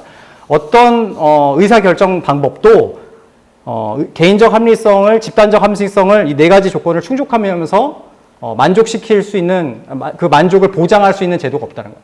일어날 수도 있어요, 여러분. 근데 어떤 제도가 이거를 항상 보장하는 수가 없어요. 이걸 알려준 거예요. 그러니까 머조리티 룰만의 문제가 아니다라는 점을 증명했다는 점에서 어마무시한 거죠. 사실 이 컨디션 4개 같은 경우는 별게 아니에요. 하나하나 말씀드리면 여기 unrestricted domain이라는 말은 아까 말씀드렸던 거랑 처음 거랑 비슷해요. 그러니까 나 ABC가 있으면 거기에 대해서 마음대로 개인들이 원하는 대로 거기에 대한 선호를 형성할 수 있어야 되는 거야. 나는 A가 좋아, 나는 B가 좋아, 나는 그 다음에 B가 좋아 이런 거 마음대로 할 수 있어. 제한이 없어야 된다는 얘기예요. 그럼 좋은 거잖아요. 그렇게 해야 되잖아. 파레토 옵티멀리티 컨디션이 뭐냐면 이 집단에 5명이 있는데 예를 들어서 5명이 모두 좋다고 하면 그걸 해야 되는 거야. 당연하잖아. 다 좋다는데. 다 좋다면 그거 해야 되는 거야. 그게 이 컨디션 P예요.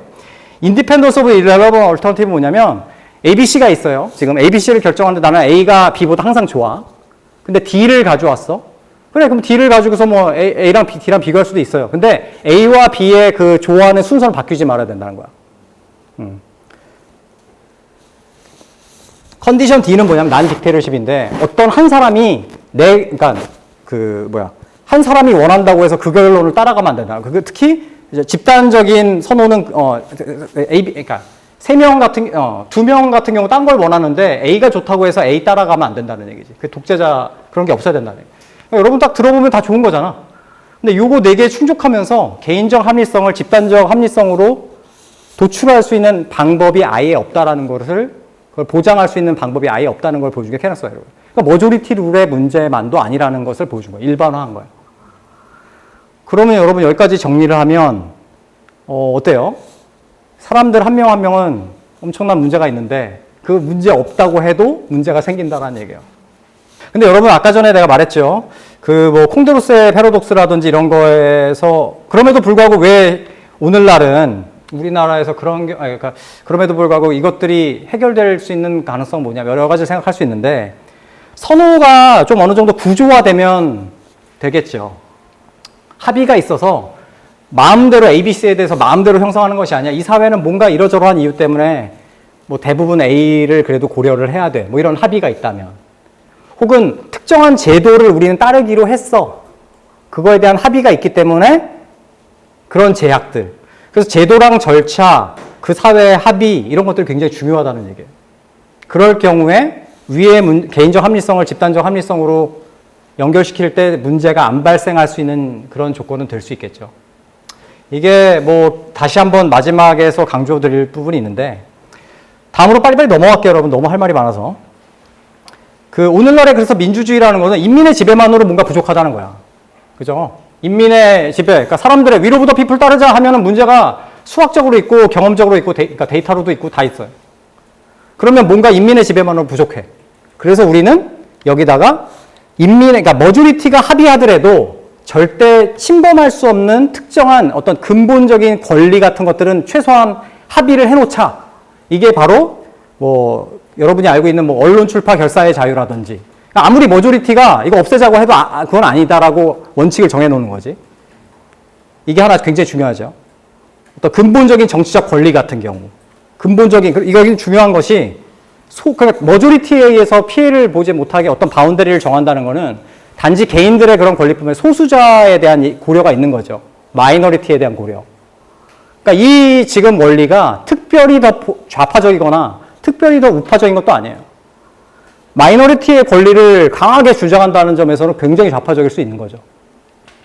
그리고 그럼에도 불구하고 이 권리에는 사유재산 같은 것들이 들어갈 수 있죠. 그리고 많은 부분 그런 것들을 얘기하고 그런 것들은 또 보수적으로 볼 수도 있겠죠. 그렇지만 꼭 거기에 국한되는 건 아니라는 말씀이에요. 그리고 침범을 못해야 되니까 머저리티가 아무리 정권을 잡더라도 이런 것들을 건드리면 안 된다. 그걸 보장하기 위해서 컨스티튜션을 보통 헌법으로 그걸 보장을 하죠. 그래서 룰 오브 로라는 개념이라는 게 여기서 나오는 거예요, 여러분. 이게 참고로 이 로가 여러분 말하는 그런 법들이 아니에요. 아까 말하는 이런 권리로부터 뭔가 제약을 만들어줘야 된다는 그런 개념. 그래서 보통 컨스티튜션이 같이 나오는 거죠. 그래서 이 두 가지를 꼭 결합을 한다는 게 어느 정도 이제는 뭐 좀 더 너무 조심스럽게 말했는데 이것이 오늘날의 현대의 민주주의의 개념이고 그래서 이게 깜빡거리고 있는 자유의 부분이 이거예요. 그래서 오늘날 전 세계적으로 리버럴 디마크러시라는 말을 쓸 때는 민주주의라고 했을 때는 이것만 들어가 있으니까 자유적인 컴포넌트를 넣어서 어떤 국가가 침범할 수 없는 권리를 만들어주자. 근데 아까 말씀드린 것처럼 정치적 소수자를 포함한. 그래서 자유민주주의라고 해서 영어로 리버럴 디마크러시라는 개념을 써요. 여기서 여러분 중요한 게 보통 자유라는 말이 우리나라에서 굉장히 이상하게 오곡이 되고 있어요, 여러분. 특히 언론사에서 일하시는 분들은 이건 진짜 중요한 말입니다. 우리나라에서 대중적으로 쓰고 있는 자유라는 개념이 최소한 3가지가 있죠. 최소한 3가지. 뜻이 되게 달라. 그 중에 2가지는 많이 알려져 있어. 여러분, 미국에서 리버럴이라고 쓰면 이거 좌파예요. 너 되게 리버럴하다. 그러면 민주당 쪽이라고. 소수 진보를 말해요. 미국에 리버럴. 유럽에서 리버럴이라고 말을 하면 그 리버테리안 의미를 좀 가져요. 마켓 프렌들리하고 국가가 개입을 최소화하고 시장에 맡기자. 이런 것도 유럽적인 맥락에서 리버럴 파티예요. 그래서 유럽에서 리버럴 하면 이렇게 받아들여요. 이렇게 안 받아요. 그래서 유럽 애들한테 말할 땐 이거 또 미국 애들이랑 가면 대화가 막 안 될 때가 있어. 수업 시간에도. 그래서 이거 확실히 미국에서 쓰는 거랑 유럽에서 쓰는 건 다르죠. 우리나라에선 재밌는 게 다 이걸로 알고 있는 것 같아요. 리버럴, 자유. 근데 아이러니하게 절대 아니에요. 보통 특히 자유민주주의라고 해서 전 세계적으로 쓰는 거는 거의 이거는 컨센서스로 사용되는 그 개념이에요. 이거 진짜 집중해야 돼. 이거 진짜 중요한 거야. 자유민주주의라고 말할 때 절대 이거로 쓰지 않아요. 3번째 뜻이 있는 거예요. 이거는 이 2가지와 전혀 관계가 없어요. 지금 제가 파워포인트에 보여드린 바로 이 부분. 정치적 권력으로부터 머조리티임에도 불구하고 최소한 지켜줘야 되는 근본적인 정치적 권리와 소수자의 그런 핵심적인 권리들을 지켜야 된다. 그리고 그걸 보장하기 위해서 룰 오브 로를 만들어가지고 컨스티튜션에서 그걸 보장하자. 라고 하는 게 사실 리버럴 디마크러스의 리버럴 파티예요. 사실은 이거의 역사적 기원을 따르자면 종교전쟁 이후에 하도 종교가 다르다고 해가지고 뒤집어 싸우니까 야, 이런 표현 있죠, 영어에서. 야, 우리 디스어그리 할 거를 어그리 하자. 그래. 우리 의견이 다르니까 let's agree about we disagree. 그치? 우리가 디스어그리 한다는 걸 어그리 하자는 얘기야. 그 얘기예요. 그래서 역사적으로 클래시컬한 보통 리버럴이라는 우리 의견이 다르니까 그래, 오케이. 그런 게 사실 자유주의, 우리가 리버럴 디모크러시에 사용하는 리버럴이라 이거야. 그러니까 여러분 여기서 진짜 집중해야 되는, 중요하다는 이유는 예전에 교과서 논쟁이 있었을 때 우리나라에서 자유민주주의를 떼어버려야 되냐 말아야 되느냐. 이거 되게 조심스러운, 잘못하다간 여러분 바보 될 수 있어요. 국제적인 컨텍스트로 가면 조롱받을 수 있다고. 그걸 떼어버린다고 하는 정당이 있다고 한다면 그 굉장히 조롱받을 수 있어요. 이거는 진짜 중요한 거니까. 이게 그렇게 논쟁적이냐? 절대 그렇지 않아요. 신문 기사로 다 봐도 리버럴 디모크라시 이렇게 써요. 절대 이거 A, B가 아니라는 점. 자, 그래서 우리나라 리버럴 디모크라시에 대해서 그래서 요즘 광화문에 나가시면 특히 뭐 대통령 선거 되기 뭐 정권이 교체되기 전까지는 우리나라의 리버럴 디모크라시가 심각하게 위협받고 있다고 많은 사람들이 얘기를 했었죠. 광화문에서 그 국기를 들고. 근데 잠깐 아까 전에 말한 리버럴 디모크라시 머조리티에 의해서 좌지우지 되지 말자는 거 아니야. 쪽수로 하면 그러니까 리버럴 디모크라시 정반대로 하는 것이 쪽수로 뭐 보여주는 거야. 막 데모하고 막. 그래서 그걸 받아들여지길 원하는 거야. 그게 리버럴 디모크라시의 정반대죠. 그래서 실제 데이터를 보면은 이래요. 이게 확 떨어진 게 이제 탄핵 시기죠. 우리나라가 그리고 이게 이제, 뭐 정확하게 시기를 말하면 이제 이게 2016년, 뭐 2017년 초, 뭐 16년 말일 거고, 이렇게 똑 떨어진 게. 그러다가 이제 2017년 되고, 뭐 이렇게 회복이 되는 그 이후에 이렇게 되는 거예요. 이게 리버럴 디모크라시 인덱스라고 해가지고, 실제 이거의 설명을 보면, 이게 공신력 있는 버라이티 오브 디모크라시라는 프로젝트에 있는 데이터셋인데, 여기에, 이거 읽어주기도 그렇고, 영어로. 아무튼 아까 요지는 파워포인트에 보이는 이런 부분들을 강조한 그런 매조예요. 얼마나 프리덤, 룰 오브 로 그리고 어떤 이런 근본적인 소수자의 정치적 권리를 보장하는가 이런 거에 초점을 대서 측정을 하면 실제 이렇다고 합니다. 그럼 여러분들 그 나라별로 비교할 때 우리는 꼭 누구랑 비교해요? 미국이랑 비교할 수 있겠죠. 우리나라가 자유민주주의 더 높았어요. 이게 데이터가 2021년까지 돼 있는 걸로 알고 있어요. 이게 맨 마지막 전 포인트가 2021년이에요. 미국은 왜 떨어졌을까? 이때 트럼프 시기죠. 우리나라가 실제 미국보다 민주주의가 높게 평가되는 시기가 있었어요. 요즘에는 업데이트가 안 됐어요. 참고로 2022년도가 안 나왔어요. 근데 이런 시기에서 또 여러분 비교하고 싶은 게 뭐야? 일본. 일본보다도 높아. 우리나라가 진짜 높네. 그죠? 이 데이터를 보면 이게 빨간색이 우리나라예요. 여기서는 지금 이렇게 나라별로 바꿔주다가 색깔이 바꿔졌는데 아무튼 이런 상황이에요. 리버럴 디모크라시. 광화문에서 축하를 할 수 있었죠. 우리나라 리버럴 디모크라시가 좋다.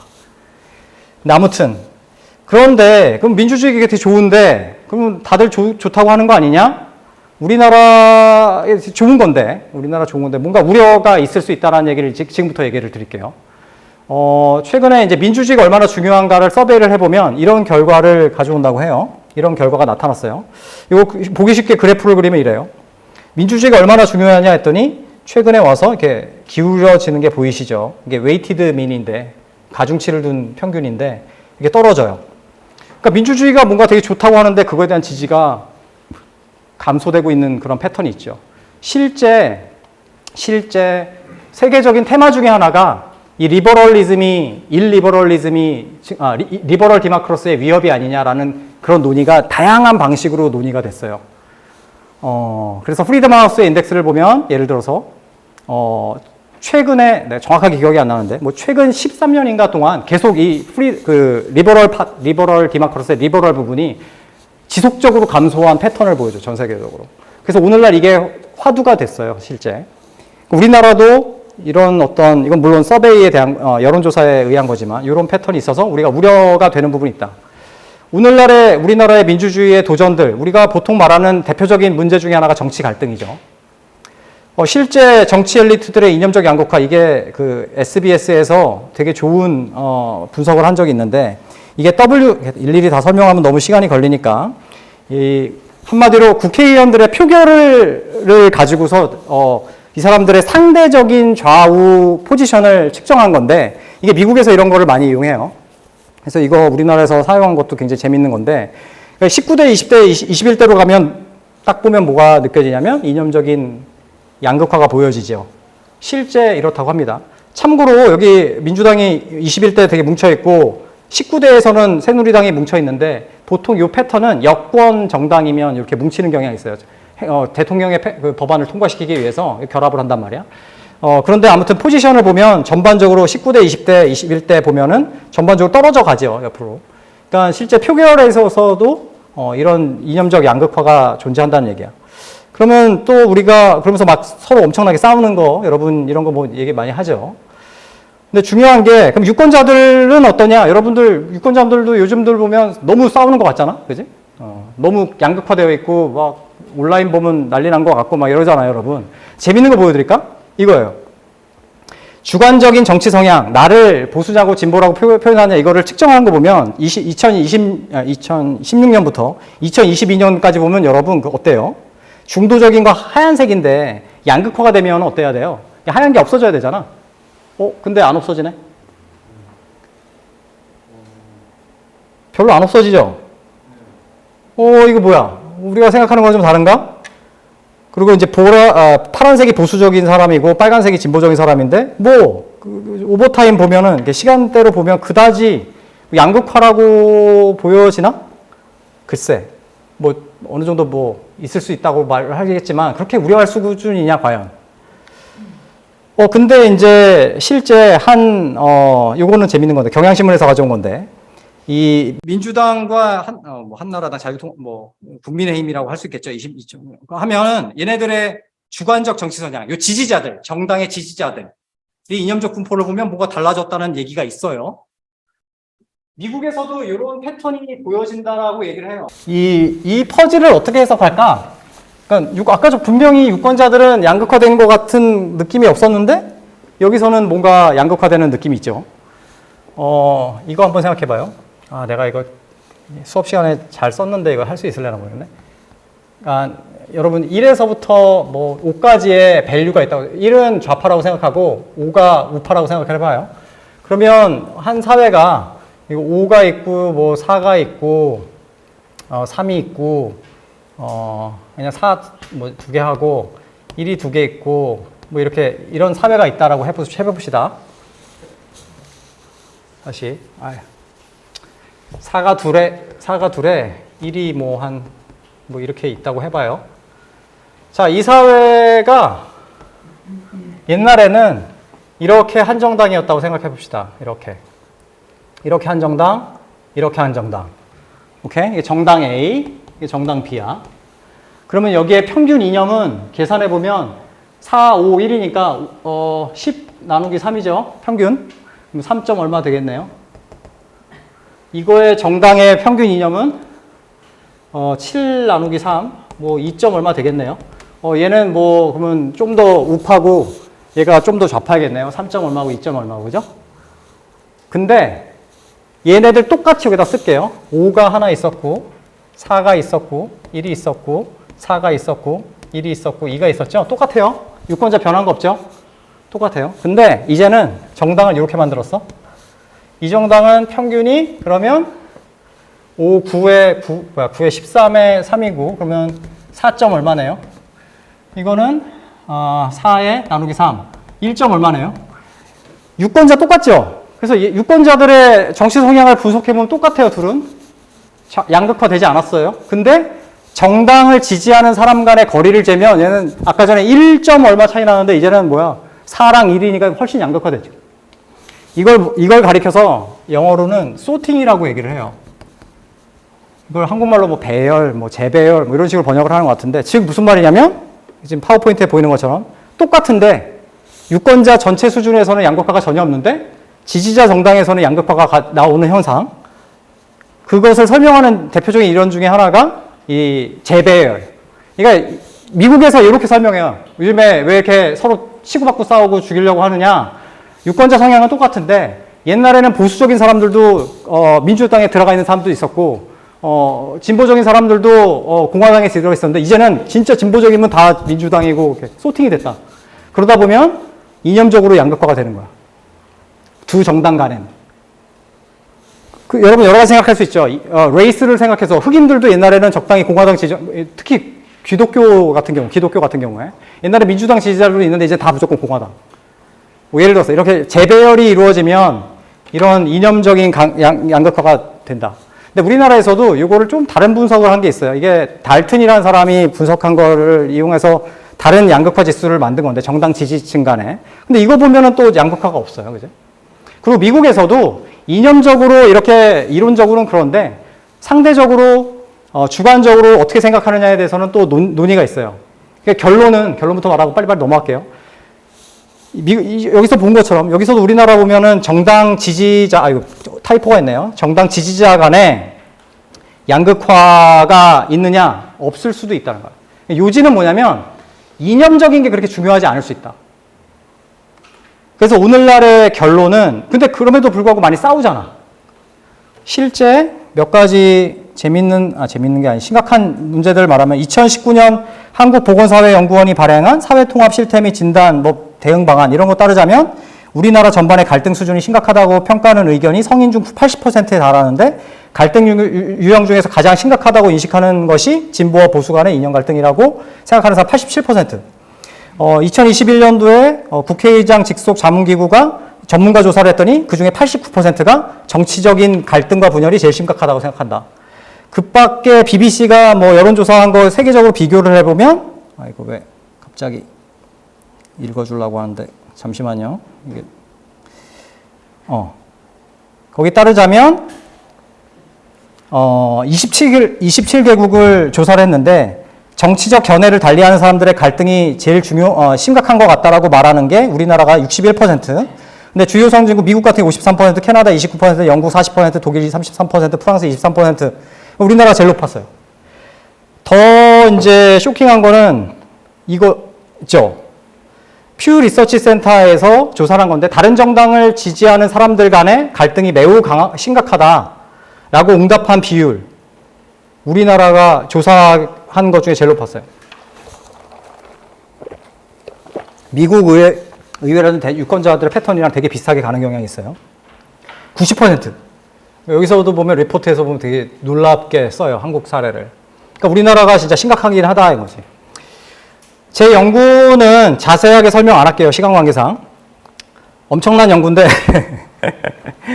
2019년도에 유럽 25개국이니까 유럽연합의 국가 다 포함된 거예요. 사실은. 룩셈부르크랑 몰타랑 사이프러스 되게 조그만 국가 3개 빼고는 다 한 건데 여기서 어떤 의사결정 실험을 했어요. 제가 총 3만 명 되는 사람들에게 이제 실험을 한 건데 독재자 게임이랑 실내 게임을 이용했다고 하는데 간단하게만 말씀드리면 내가 $10를 이렇게 드리면서 그 중에 다른 사람에게 2명이 있다고 생각해봐요.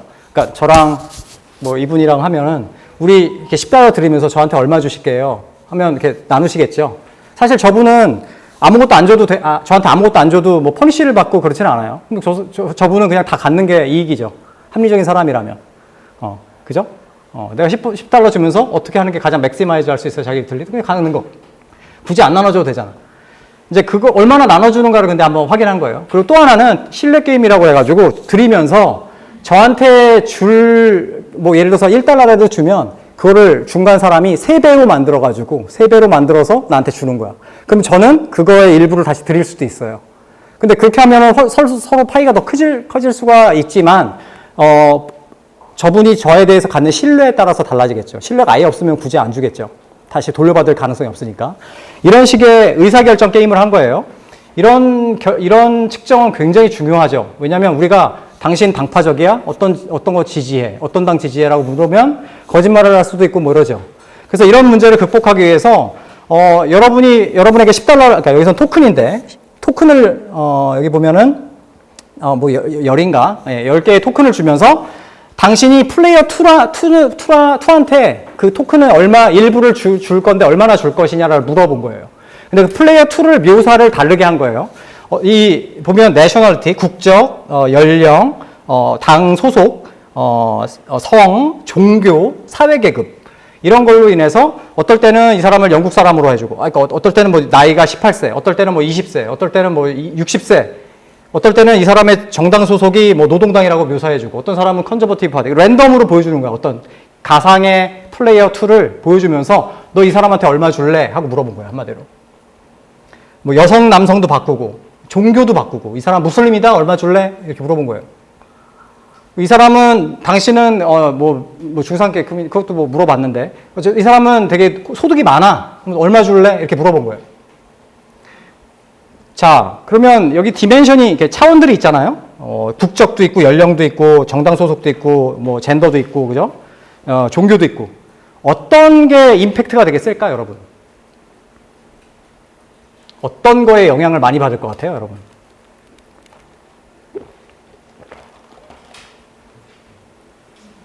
어떤 거? 아무거나 하나 찍어보세요. 종교, 그렇지. 이거 유럽에서 했으니까 무슬림 하면은 뭐 되게 적게 주겠지 뭐. 이렇게 생각하실 수 있죠. 또 뭐 국적이 다르다고 생각해봐요. 뭐 내가 갑자기 파키스탄 사람이랑 이걸 해. 얼마 줄까? 이거보다는 우리나라 사람한테 많이 줄 거 아니야. 뭐 모르겠어. 어떻게 여러분이 생각하는지는. 자, 그럼 종교 생각하시는 분 또 한번 들어볼까? 국적이 중요하다 생각하시는 분. 한번 손 들어볼까요? 여기 채팅창에 소셜 클래스도 있네요. 소셜 클래스도 중요할 수 있죠. 얼마 사람이 어떤 계층에 있는지. 오케이. 한번, 예, 또. 파티요. 파티? 오케이, 파티. 또, 다른 분은? 어떤 게 또 중요할 것 같아요? 자, 이거 결론을 이렇게 분석을 했어요. 이게 뭐냐면, 까만색은 그냥, 비교하시면 돼요. 그러니까 내가 나랑 똑같은 그룹에 있는 사람에게 주는 거에 비해서 나랑 다른 그룹에 주는 거를 비어있는 동그라미로 표시한 거예요. 지금 무슨 말이냐면, 에이지가 다를 경우는 이만큼 덜 주는 거예요. 왜냐면 이게 왼쪽에 있잖아, 점이. 마이너스잖아요. 그리고 클래스가 다를 경우는, 나랑 클래스가 다를 경우는 이만큼 덜 주는 거예요. 나랑 종교가 다를 때는 이만큼 덜 주는 거예요. 국적이 다를 경우는 이만큼 덜 줘요. 파티가 다를 때는 이만큼 덜 줘요. 이게 좀 쇼킹한 결과죠. 왜 쇼킹하냐면 심지어 국적이 다른 사람보다도 덜 줘요. 그리고 종교가 다른 사람이 엄청나게 클 것 같은데 종교가 다른 사람에 비해서도 엄청나게 더 안 줘요. 이 파티전십의 임팩트를 이렇게 분석하는 게 여러 가지가 이미 있는데 그거에 대한 장황한 웅변은 하지 않겠어요. 근데 여러 가지 의미가 있습니다. 사실은 유럽에서는 정당이 별로 중요하지 않다라는 전통적인 얘기가 있었어요. 그 정당 중요하다가 미국에서나 중요하지. 우리는 실제 나는 에스페데 지지자지만 뭐 저 콜리션 파티 난 최대국가 이번에 찍을래. 뭐 이렇게 하는 사람들 많다는 거지. 그래서 파티가 그렇게 중요하지 생각하지 않았는데 실제 봤더니 엄청나게 중요하다는 거지. 이 세상에 여러분이 생각할 수 있는 굉장히 대표적인 그룹들이잖아요. 이 그룹 중에 가장 임팩트가 크다. 종교, 뭐 연령, 나이, 뭐 심지어 국적. 이게 쇼킹한 리절트예요, 사실은. 그리고 유럽이라는 맥락은 더 중요한 걸 뿐만 아니라, 그리고 이거는 실험에 의한 거예요. 여러분에게 물어본 게 아니란 말이야. 바이어스가 굉장히 최소화된 거야. 그러니까 여러분의 주관적인 걸 물어본 게 아니라 실제 사람들이 얼마나 토큰을 주는지 이걸로 측정을 한 거야. 그뿐만 아니라 동시에 다른 디멘션들을 매니플레이트 했기 때문에 예를 들어서 정당 A를 나는 소속돼 있지만 무슬림한테도 막 비교를 해보고 하는 거야. 다른 것들을 보여줌에도 불구하고 파티에 대해서 이렇게 임팩트가 큰 거죠. 그래서 이 실험 같은 경우는 파티의 임팩트를 고유하게 이렇게 뽑아낼 수 있는 그런 분석이기 때문에 굉장히 정밀한 분석이고 이런 연구가 없어요. 네, 그래서 굉장히 중요한 연구고, 그래서 실제 정치학 분야의 가장 좋은 저널에 지금 심사를 마지막 단계에 와 있어요.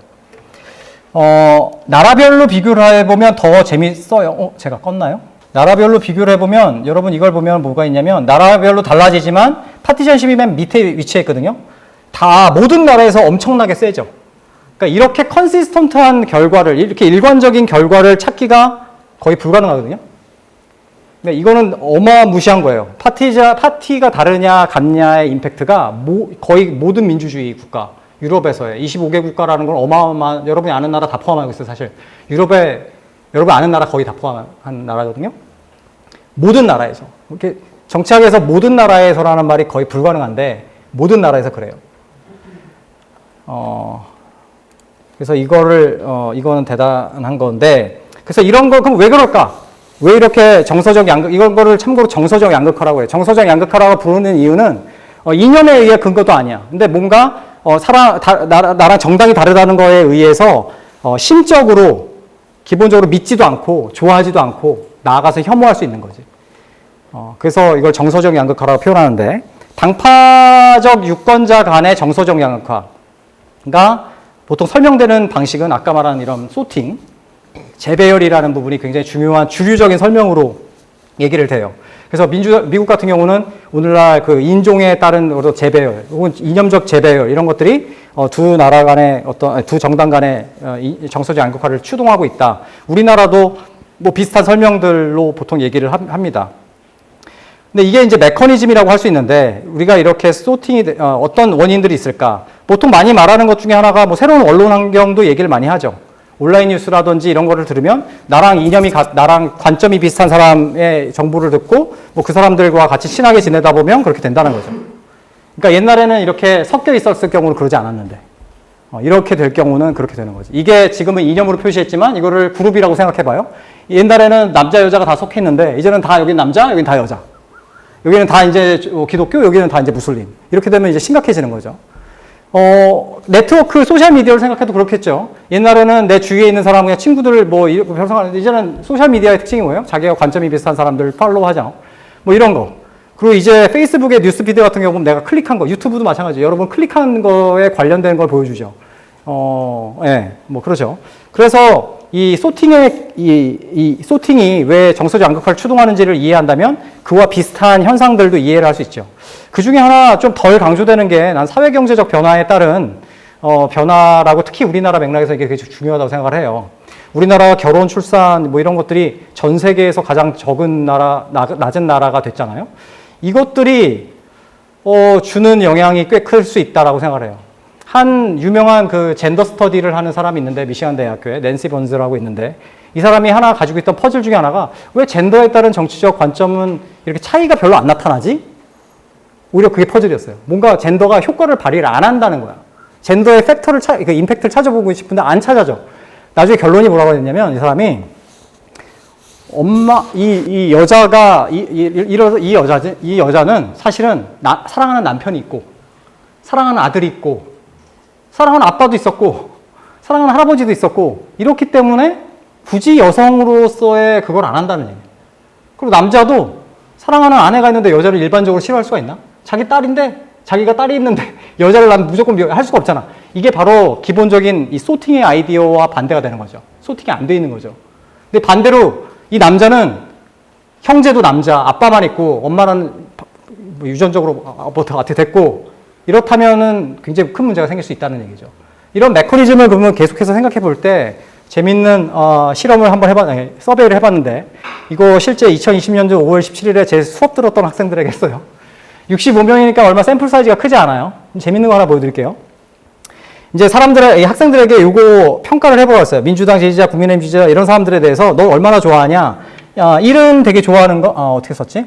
이거 참고로 오타인데, 0쪽으로 가면 되게 싫어하는 거고, 10쪽으로 가면 좋아한다. 이런 거 뭐 이해할 수 있겠죠? 이 중에 여성단체가 있어요. 여성단체가 있다고. 그러면서 또 동시에 이런 거 정치적인 상식에 대해서 물어봤어요. 대통령 임기가 몇이냐, 국회의장 이름이 뭐냐, 소비자 물가 상승률이 OECD 뭐 대비 높은 수준이냐, 우리나라 여성 국회의원의 비율이 OECD 대비 평균 이상이다. 이게 정치 객관적인 지식이란 말이에요. 이거는 뭐 의견이 다르지 않아요. 이건 그냥 결론이 하나예요, 여러분. 이거 객관적인 거. 그리고 참고로 뭐 이런 것도 물어봤어요. 재미로. 사실은 재미는 아닌데. 이성 친구들을 얼마나, 연인을 포함한 이성 친구들을 직접 만나거나 뭐 이런 식으로 연락하는 빈도가 얼마나 되냐. 이거 되게 재밌죠? 뭐냐면, 이 파란 게 여자예요. 메일이 0이니까. 이 여자고 이게 남자예요. 이거는 참고로 여성단체에 대한 감정운동이니까 여자들이 여기 보면, 여자들이 여성단체에 대해서 좋아하는 거예요. 남성들은 상대적으로 적죠. 근데 이게 뭐냐면, 여자친구 아까 말했죠. 그 친구들이랑 연락하는 빈도, 적은 수가 이렇게 된다는 거예요. 여성 친구들과 빈도가 높아지면 이게 올라가요. 그래서 여기서는 통계적 유의성이 사라져 버려요. 이거 재밌죠? 그러니까 여러분들이 얼마나 어떻게 사회생활을 하느냐가 이렇게 중요하다는 거지. 이거는 근데 여성단체에 대한 감정 온도잖아요. 더 쇼킹한 거가 바로 두 번째죠. 여성 국회의원 비율에 대한 지식이라는 거 객관적인 지식이잖아요. 근데 여자친구 없고, 그런 친구들은 이거를 다 틀려요. 점수가 낮아. 이게 여자가 더 맞은 게 높아하는 거야. 이거 다 틀려. 근데 그 친구들이 많아지면 점점 맞을 가능성이 높아져. 그러니까 단지 주관적인 감정이라든지 그런 게 아니라 실제적으로 자기의 인지 과정에 영향을 미칠 수 있다는 거예요. 이게 어마어마한 거죠. 그래서 이 소팅의 문제가 이렇게 중요하다. 그래서 여러분이 결혼도 안 하고 출산도 안 하고 한다 보면 어떻게 되겠어요? 여러분한테 시스터도 없고 브라더도 없고 여자인데 브라더도 없고 뭐 이렇게 되는 거잖아요. 이런 게 엄청난 무서운 결과들을 알 수 있어요. 우리가 사회경제적 변화, 출산을 할 때 항상 생산성에 대한 초점을 맞추는데 정치적으로 어마어마한 결과를 나타낼 수 있어요. 이게 굉장히 간과되고 있는 부분입니다. 마지막으로 정당 간 경쟁과 연합의 방식이 중요한데 여기 보면은 유럽의 나라들이 이렇게 파티션십이 강하긴 합니다만 제일 중요한 것 중에 하나 중에 뭐냐면 베리에이션은 조금 있어요. 나라마다 조금씩 다르단 말이에요. 파티션십이 항상 다른 그룹에 비해서는 임팩트가 강한데 베리에이션이 있다. 그거 어떻게 그리고 그뿐만 아니라 여러분이 그 다른 그룹과 인터액션이 다를 때 두 가지 방식으로 일어날 수 있어요. 하나는 굳이 남을 미워하진 않지만 내 그룹을 좋아하기 때문에 이걸 보통 인그룹 페이버리티즘이라고 해요. 그리고 나는 내가 내 그룹을 좋아하는 거는 떠나서 남을 너무 미워하는 거야. 이런 거 아웃그룹 데로게이션하고 외 집단에 대한 혐오라고 해요. 그거를 분리해서 본 거예요. 그걸 분리해서 봤더니 유럽에서 사실 인그룹 페이버리티즘은 항상 더 커다 이거야. 더 커. 여기가 0이잖아요. 그러니까 사실 유럽에서 따져보면 다른 정당이라고 해서 너무 미워하는 것보다는 우리 정당을 좋아하는 게 더 그 어펙티브 폴라리제이션, 정서적 양극화를 설명하는 주요한 원인이라는 거야. 그리고 거기에는 국가별로 베리에이션도 있고. 그래서 이걸 어떻게 설명할까?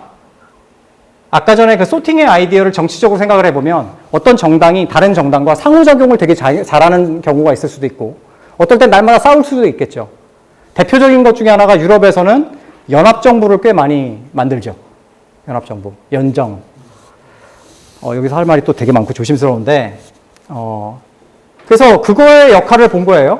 실제 여기 보면은 인그룹 페이버리티, 그러니까 자기 정당 사람에게 주는 토큰이 이만큼인데 콜리션이 없었을 때, 근데 콜리션을 다른 정당이랑 하는 경우는 좀 줄어들어요. 그리고 다른 정당 사람에게 주는 것도 원래는 작지만 콜리션을 한번 해보면 조금 더 높아져요. 이 패턴이 계속 일관적이죠. 그리고 이제는 더 체계적으로 그 정당 사람과 그 정당과 얼마나 콜리션을 오랫동안 했는지, 콜리션이 길이가, 역사가 길었으면 이 인그룹 페이버리티즘이 줄어들죠. 아웃그룹 그리고 그뿐만 아니라 다른 정당 사람에게 주는 토큰도 많아져요. 그러니까 이 정당 간 경쟁과 연합의 방식이 굉장히 중요하다는 거지. 근데 여기서 여러분 착각하면 안 돼요. 그러니까 우리나라도 연정하면 된다. 여러 가지 문제가 있을 수 있는데 하나는 그래서 어떤 사람들이 미국에서도 이런 얘기가 나요. 우리 다당제로 만들면 된다. 근데 실제 다당제, 여기 정당 숫자 자체는 아무 효과가 없어요. 정당이 많아진다고 해서 아무 효과가 없다고. 비례대표제, 그럼 보통 정당의 숫자는 정치학 원론 들은 사람들 다 알지만 근데 정치인들은 잘 모르는 것 같은데 정당의 수는 철저하게 선거제도의 펑션이죠, 그냥. 그러면 절대 위너텍스홀 시스템의 FTPT 방식으로 했을 때 정당의 숫자가 절대 늘어나지 않는다는 거죠. 근데 거의 다 두 가지가 있죠. 사실 정치학 원론 들어본 사람들은. 아무리 비례대표제를 한다고 해도 클리비지 스트럭처가 단순하면 절대 다당제가 나오지 않아요, 역시. 근데 아무튼 비례대표제를 하면 되냐? 아니야. 효과가 아예 없어요, 그것도. 정말로 정당이 어떻게 상호작용하는지가 중요해요. 우리나라 맥락에서 그러면 대통령제 하에서 연정을 해볼까? 연정에 인센티브가 아예 없죠. 이거 되게 나는 통곡을 했는데 우리나라의 국회에서 이거 가지고 토론을 하고 정책 보고서까지 만들었어, 민주당에서.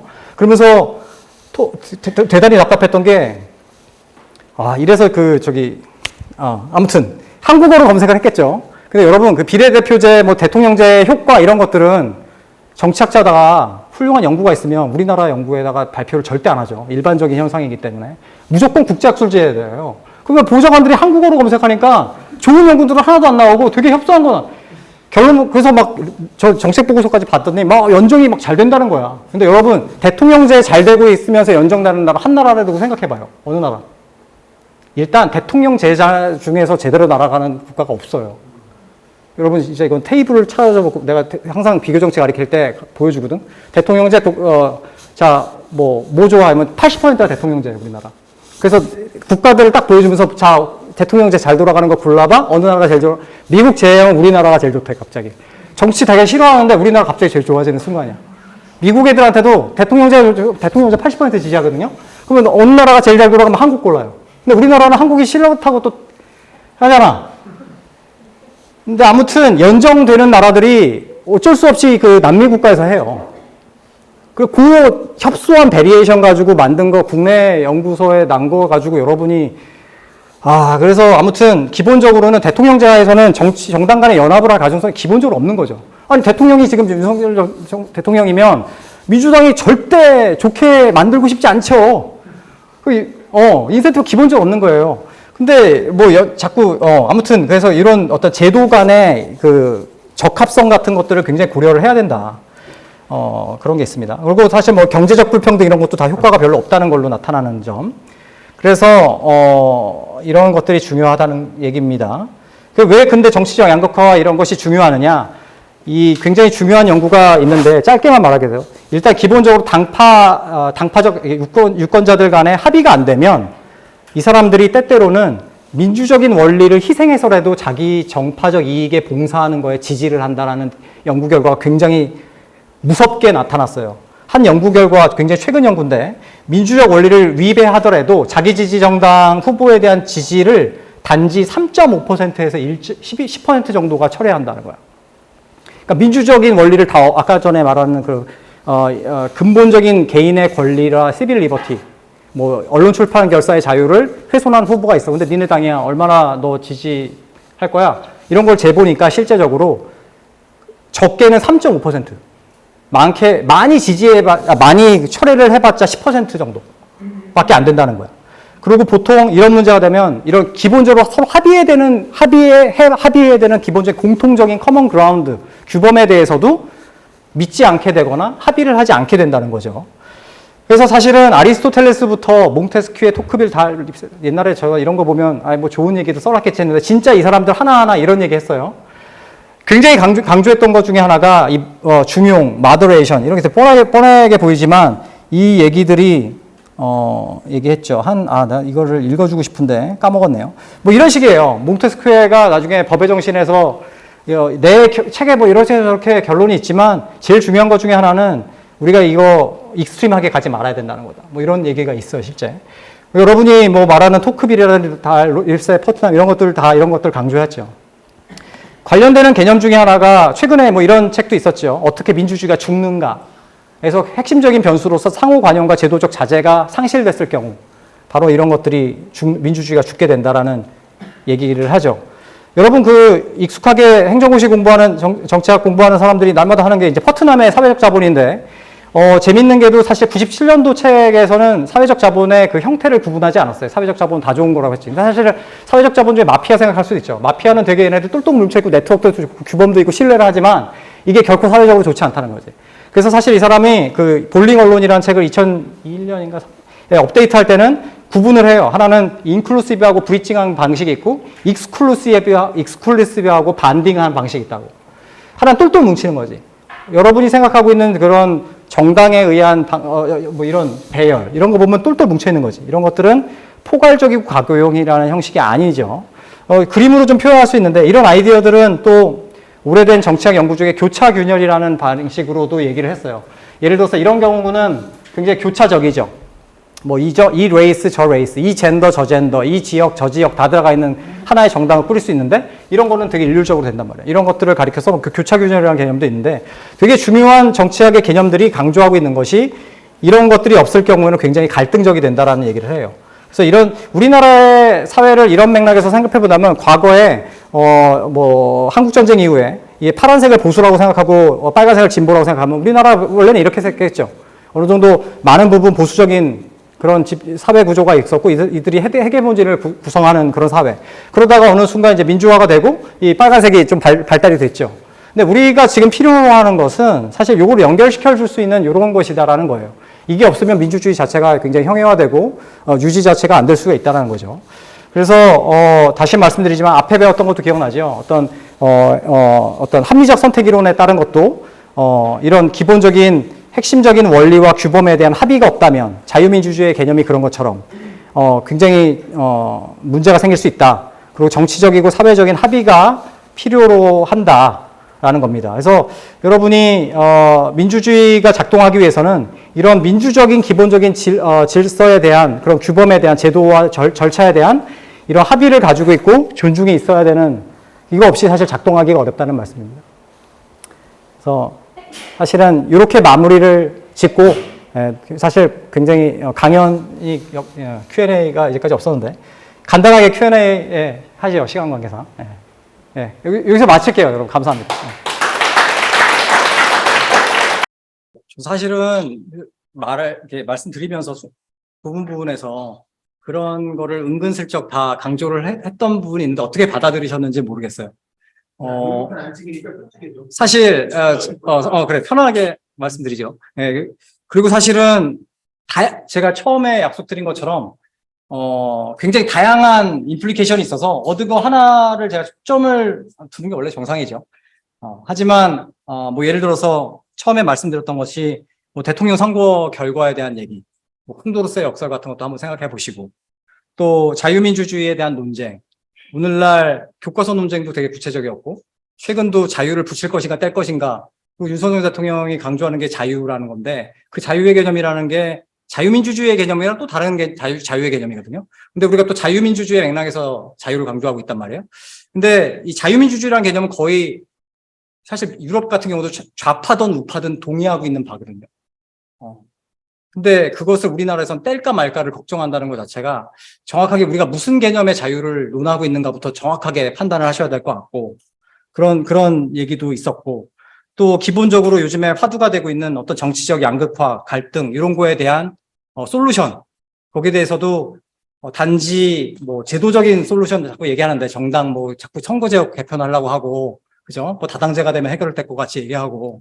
근데 제가 몇 번 코멘트, 제가 그 해당 부분 발표할 때 코멘트를 했고, 그뿐만 아니라 제도뿐만 아니라 이 기본적으로 그 메커니즘을 이해해야 된다는 것, 그 얼라인먼트를 줄여나갈 수 있는 방식에 대해서, 그게 정치인들 간의 얼라인먼트든, 그죠?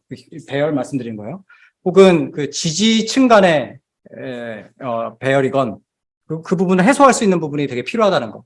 소셜미디어 같은 경우도 이제 이게 걷잡을 수 없이 발달되어 있고 계속 그럴 방향으로 갈 것 같은데, 거기에다가 우리나라는 출생률까지 낮아가지고 굉장히 소팅되고 있단 말이죠.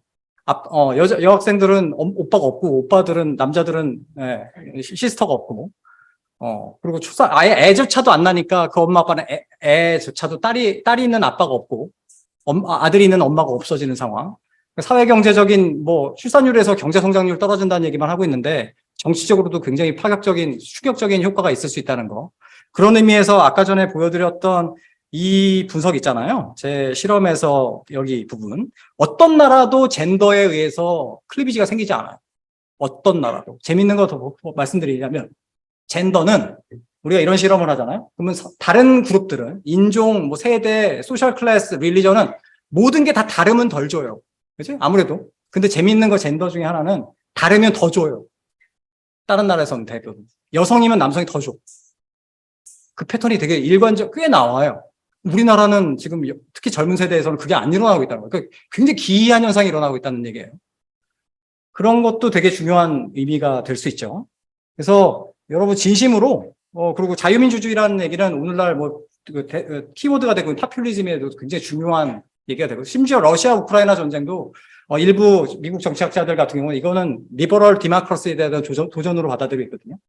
그러니까 그런 의미에서 또 굉장히 중요한 리버럴 디모크라시의 개념을 정확하게 아는, 우리나라에서도 최소주의적으로 합의될 수 있는 것은 합의해야 되는 거 아닌가. 이 민주적인 개념, 심지어 그 단어 자체에 대해서도 정치화되면은 굉장히 심각한 문제가 있을 수 있다. 이거는 조심하셔야 된다. 기자들도 쓸 때도 조심해야 되고, 정당에서도 이 부분은 조심해야 되는 거고. 그래서 정말 다양한 얘기를 드릴 수 있었던 것 같아요. 좀 구체적인 질문은, 되게 좋은 코멘트신 것 같아요. 저는 저 질문 되게 진지하게 받아들이거든요. 우리나라에서 그리고 항상 저런 주장이 있었죠. 저는 근데 참고로, 제가 실증적인 연구를 강조하고 싶잖아요. 근데 그 중에 하나는 좀 조심해야 되는 게 뭐가 좋고 뭐가 나쁘다라는 측면이거든요. 여러분이 좀 더 아셔야 될 거는 이 현상을 파악하는데 다양한 측면이 있다는 거예요. 그러니까 그런 면에서는 좋을 수 있는데 이런 부분에서 나쁠 수 있다. 그러니까 우리가 아까 뭐 케네스 에로의 불가능성 정리를 얘기를 굳이 안 하더라도 뭔가 이것을 충족시키고 나면 저게 희생되고, 이런 문제들은 세상에 굉장히 일반적인 패턴이라고 생각을 하거든요. 근데 저는 그래서 그러면 뭐 다 하지 말라는 얘기냐? 맥락에 따라 다를 수 있다고 생각해요. 그 시기에 필요한 정당의 발전 방향은 무엇인가? 이런 것들을 판단해 보는 것이 중요하다고 생각합니다. 어떤 시기에는 우리나라가 정당의 색깔을 명확하게 갖는 것이 굉장히 필요한 과정일 순간이 있다고 생각을 해요. 근데 예를 들어서 아까 전에 제가 보여드린 뭐 이런 표를 보다 보면 우리나라의 지금 정치적 양극화의 수준은 전 세계에서 압도적인 수준으로 높은 수준이에요. 그리고 그뿐만 아니라 오늘날은 자유민주주의의 개념 자체도 정치화될 수준에 이르렀다. 그리고 그 경우에 민주주의가 심지어 무너질 수 있다라는 많은 경고가 합의적으로 있는데도 불구하고 거기다가 아까 말한 젠더의 소팅의 문제라든지 이런 것까지 생각해 본다면 우리 사회가 지금 가는 방향이 지금 조심해야 될 게 과연 무엇인가에 대해서 사람마다 다를 수 있다고 생각합니다. 근데 뭐 조심스럽게 말하면 디멘션마다 다르다고 되게 교과서적으로 말씀드릴 수 있고 그렇지만 좀 더 현실적으로 말씀드리면 그 맥락과 문제, 해결하려는 문제가 무엇이냐에 따라 좀 다를 거라고 생각합니다. 저는 그 얘기에 대해서도 되게 다양한 방식으로 말씀드릴 수 있을 것 같아요. 근데 그 중에 하나가 좀 놓치고 있는 부분이 있는데 하나가 또 특정 우리나라의 담론을 생각해 봤을 때 뭐냐면 여러분 파퓰리즘에 대한 연구 중에 하나 재밌는 것 중에 하나가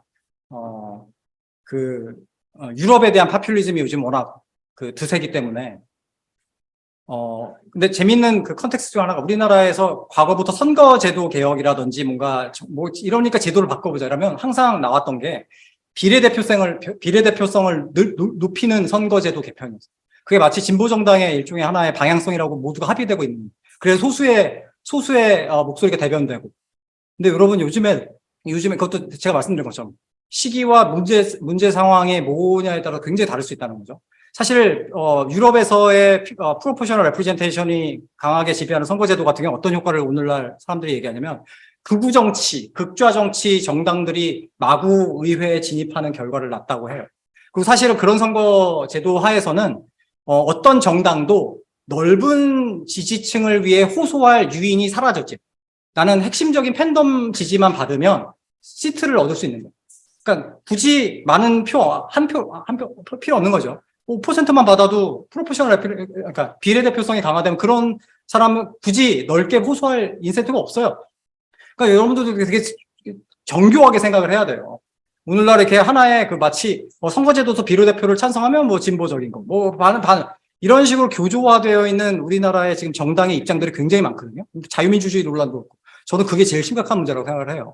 그래서 장경태 의원님은 어떤 사건이든지, 그리고 오늘날 반대 정당에서도 다양한 방식으로 그런 극화되고 있는 방식이 나타나는데, 오늘날 그런 것들이 아까 말씀드린 것처럼 소셜미디어라든지 이런 것들을 통해서 지지를 그나마 확보받는, 그게 어떤, 경제적인 인센티브든, 당내에서의 자기 지지 기반을 높이는 것이든, 여러 가지 문제를 발생시킬 수 있다는 거를 말 그대로 정말 제가 말씀드렸잖아요. 처음에 원론적인 얘기를 꼭 해야 돼요, 여러분. 그렇지 않고, 오히려 너무 정치화되어 있는 것이 문제인 것 같습니다. 그래서 그런 맥락에서 저도 또 강연을 기획한 차원도 있어요. 이거 사실은 강연에서 좀 말한 건데, 그리고 아까 저한테 주셨던 질문과도 저는 맥락이 있다고 봐요. 갈등이라는 거는 존재할 수밖에 없죠. 근데 어떨 때는 그 갈등을 갈등을 관리하는 문제가 생길 수 있다고 봐요. 그리고 실제 제가 보여드렸던 여러 가지 연구에서도 갈등들은 똑같이 있지만 어떤 나라에서는 좀 더 그것이, 좀 더 그거의 부정적인 효과라든지, 그런 것들이 강화되는 방향으로 나타날 때가 있고, 어떨 때는 그걸 관리하는 수준으로 나타날 때가 있는 것 같습니다. 제도적인 측면에서 사회 구조적인 특징이 있어서도 그렇고, 여러 가지 특징이 있는데, 저는 아까 말씀드린 것처럼 오늘날의 우리나라 수준에서의 그 정치적 갈등의 양상은 좀 과하다, 심각하다. 그거를 뒷받침할 수 있는 에비던스는 제가 아까 줄줄이 말씀드려서 반복은 하지 않겠어요. 네. 여러 가지 여론조사, 나라들 간의 비교, 그리고 우리나라에서의 독특한 젠더 갈등, 어느 나라에서도 존재하지 않는 그런 문제까지도, 우리가 지금 신경 써야 될 부분이 특히나 독특하게 우리나라에서 그것이 안 좋은 방향으로 흘러가기 때문에, 그리고 그럴 경우는 오늘날 민주주의에 대한 많은 오래된 연구와 최근의 서적까지도 말하듯이 민주주의 자체를 흔들 수 있는 가장 근본적이고 핵심적인 문제라는 점에서 이 부분을 많이 강조드리는 겁니다. 예. 아까 전에 질문이랑 조금 맥을 같이 해서 제가 조금 간단하게 대답했어요. 예. 굉장히 좋은 질문 하셨어요. 이게 그 메커니즘을 이해하셨다는 거에 대해서 굉장히 저는 감사하고, 그러니까 그 로직을 확장할 필요가 있어요. 그래서 굉장히 우리가 창의적으로 생각을 해야 돼요. 근데 조심할 게 있는데, 이 소셜미디어 연구가 이런 식으로 흘러갔어요.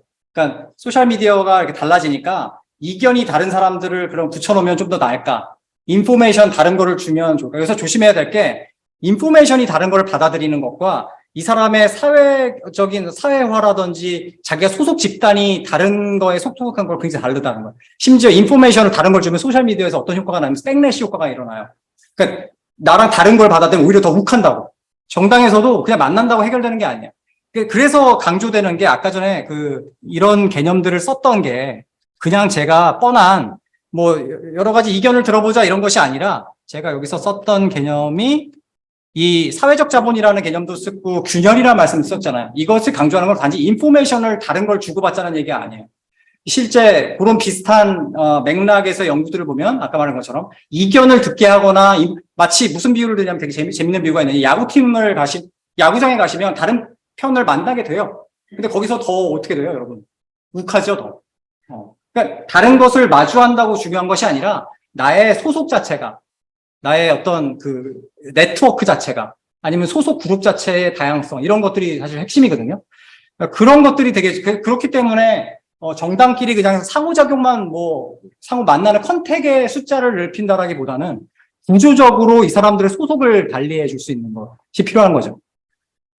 그런 메커니즘 제가 구체적으로 디테일하게 말씀드릴 수 있지만 그런 맥락에서 한번 논리를 확장해서 다양한 방식의 아이디어를 생각해 보시는 게 좋을 것 같아요.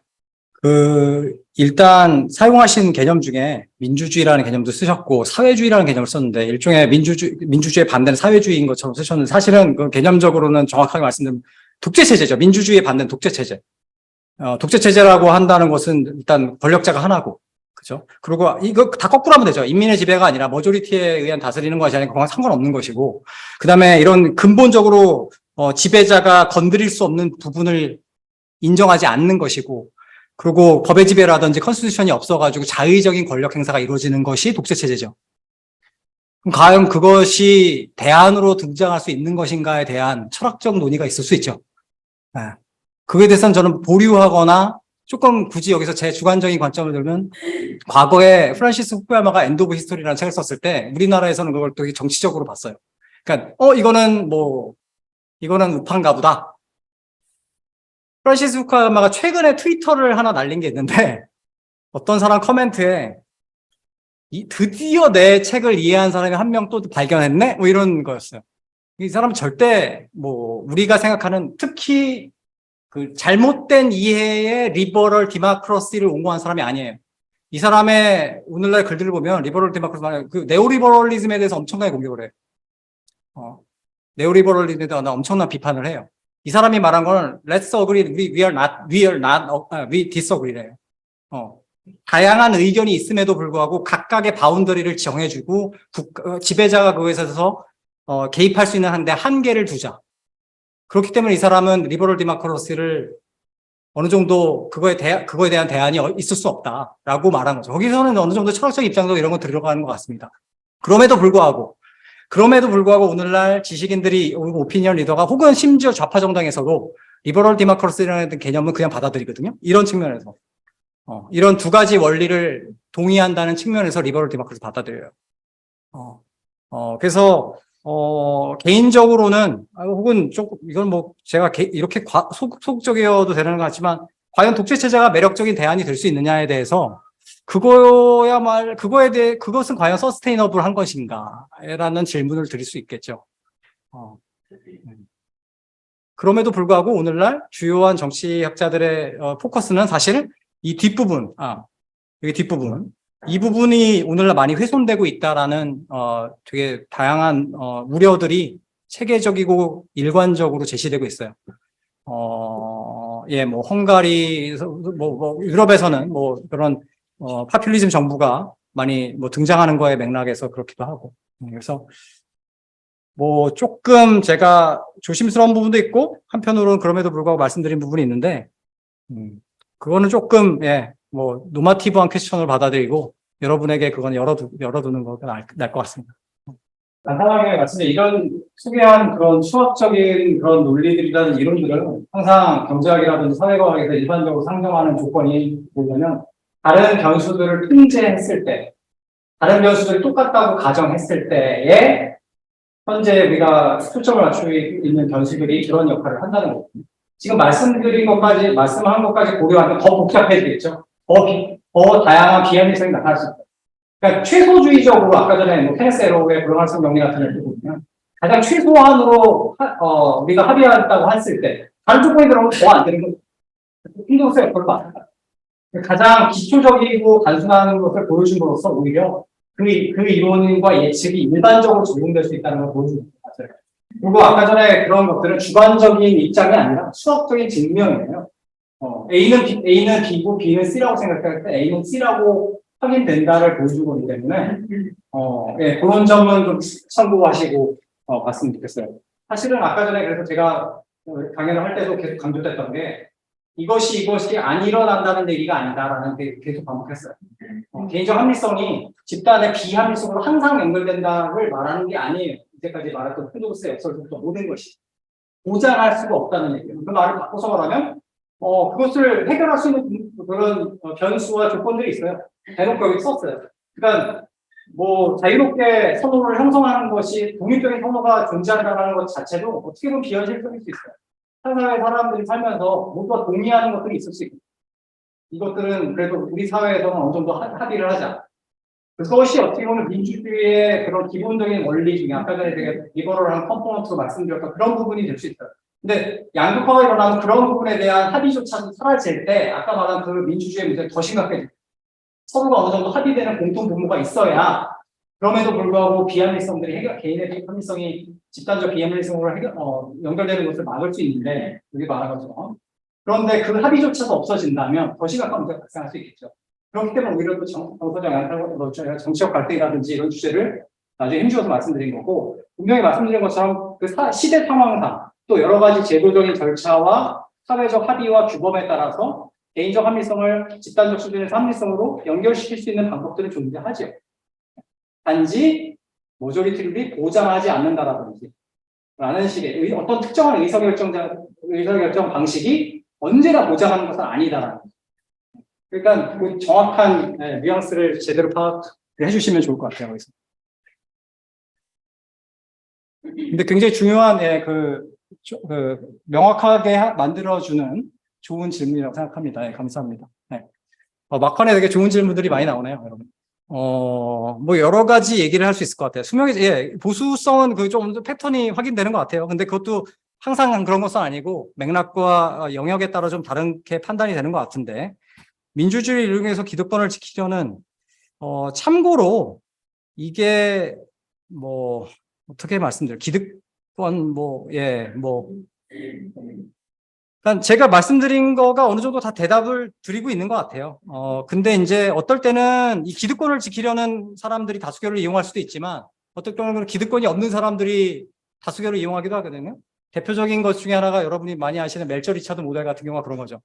그러니까 사회 평균 임금보다 미디엄 보터 자체는 언제나 평균 임금보다 낮게 위치하기 마련이기 때문에 한 표씩 가지고 있는 민주주의 안에서는 사실 재분배 정책이 더 지지받을 효과가 가능성이 높다는 얘기거든요. 그러니까 여러 가지 차원에서 그거는 특히 뭐 이 사람이 권력을 지금 가지고 있느냐 안 가지고 있느냐가 독립적인 문제라고 생각을 합니다.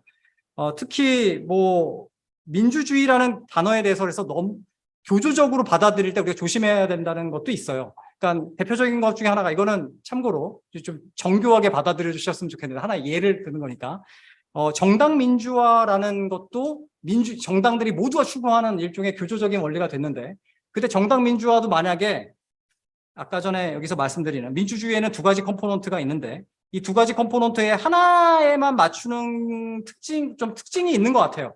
정당 민주화를 한다, 뭐 다수결을 이용하고 많은 사람들이 바라는 거를 뭐 정당의 방향으로 정한다. 이런 것들이 우리가 민주주의만이 있었을 때, 이 두 번째 것이 없었을 때 나오는 문제들을 비슷하게 예측할 수 있겠죠. 그뿐만 아니라 오늘날 정당 민주화가 됐을 때 보통 얘기 나오는 문제 중에 하나가 콜렉티브 액션 프로블럼, 즉 소수의 단결된 이해관계가 오히려 넓은 대다수의 의사에 반하여 자기의 이해를 관철시키는 결과가 있을 수 있거든요.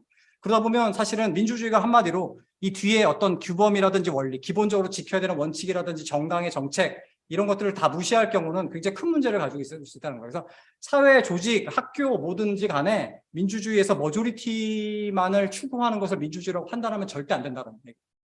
그래서 리버럴에 대한, 자유에 대한 우리 사회의 이해도가 높아져야 된다는 말씀. 그래서 자유를 함부로 정치화시키거나 하는 것에 대한 또 우려도 다시 한번 강조드립니다. 마무리하겠습니다. 여러분 정말 경청해 주셔서 감사하고, 정말 뜻깊은 시간이 됐으면 좋겠습니다. 감사합니다.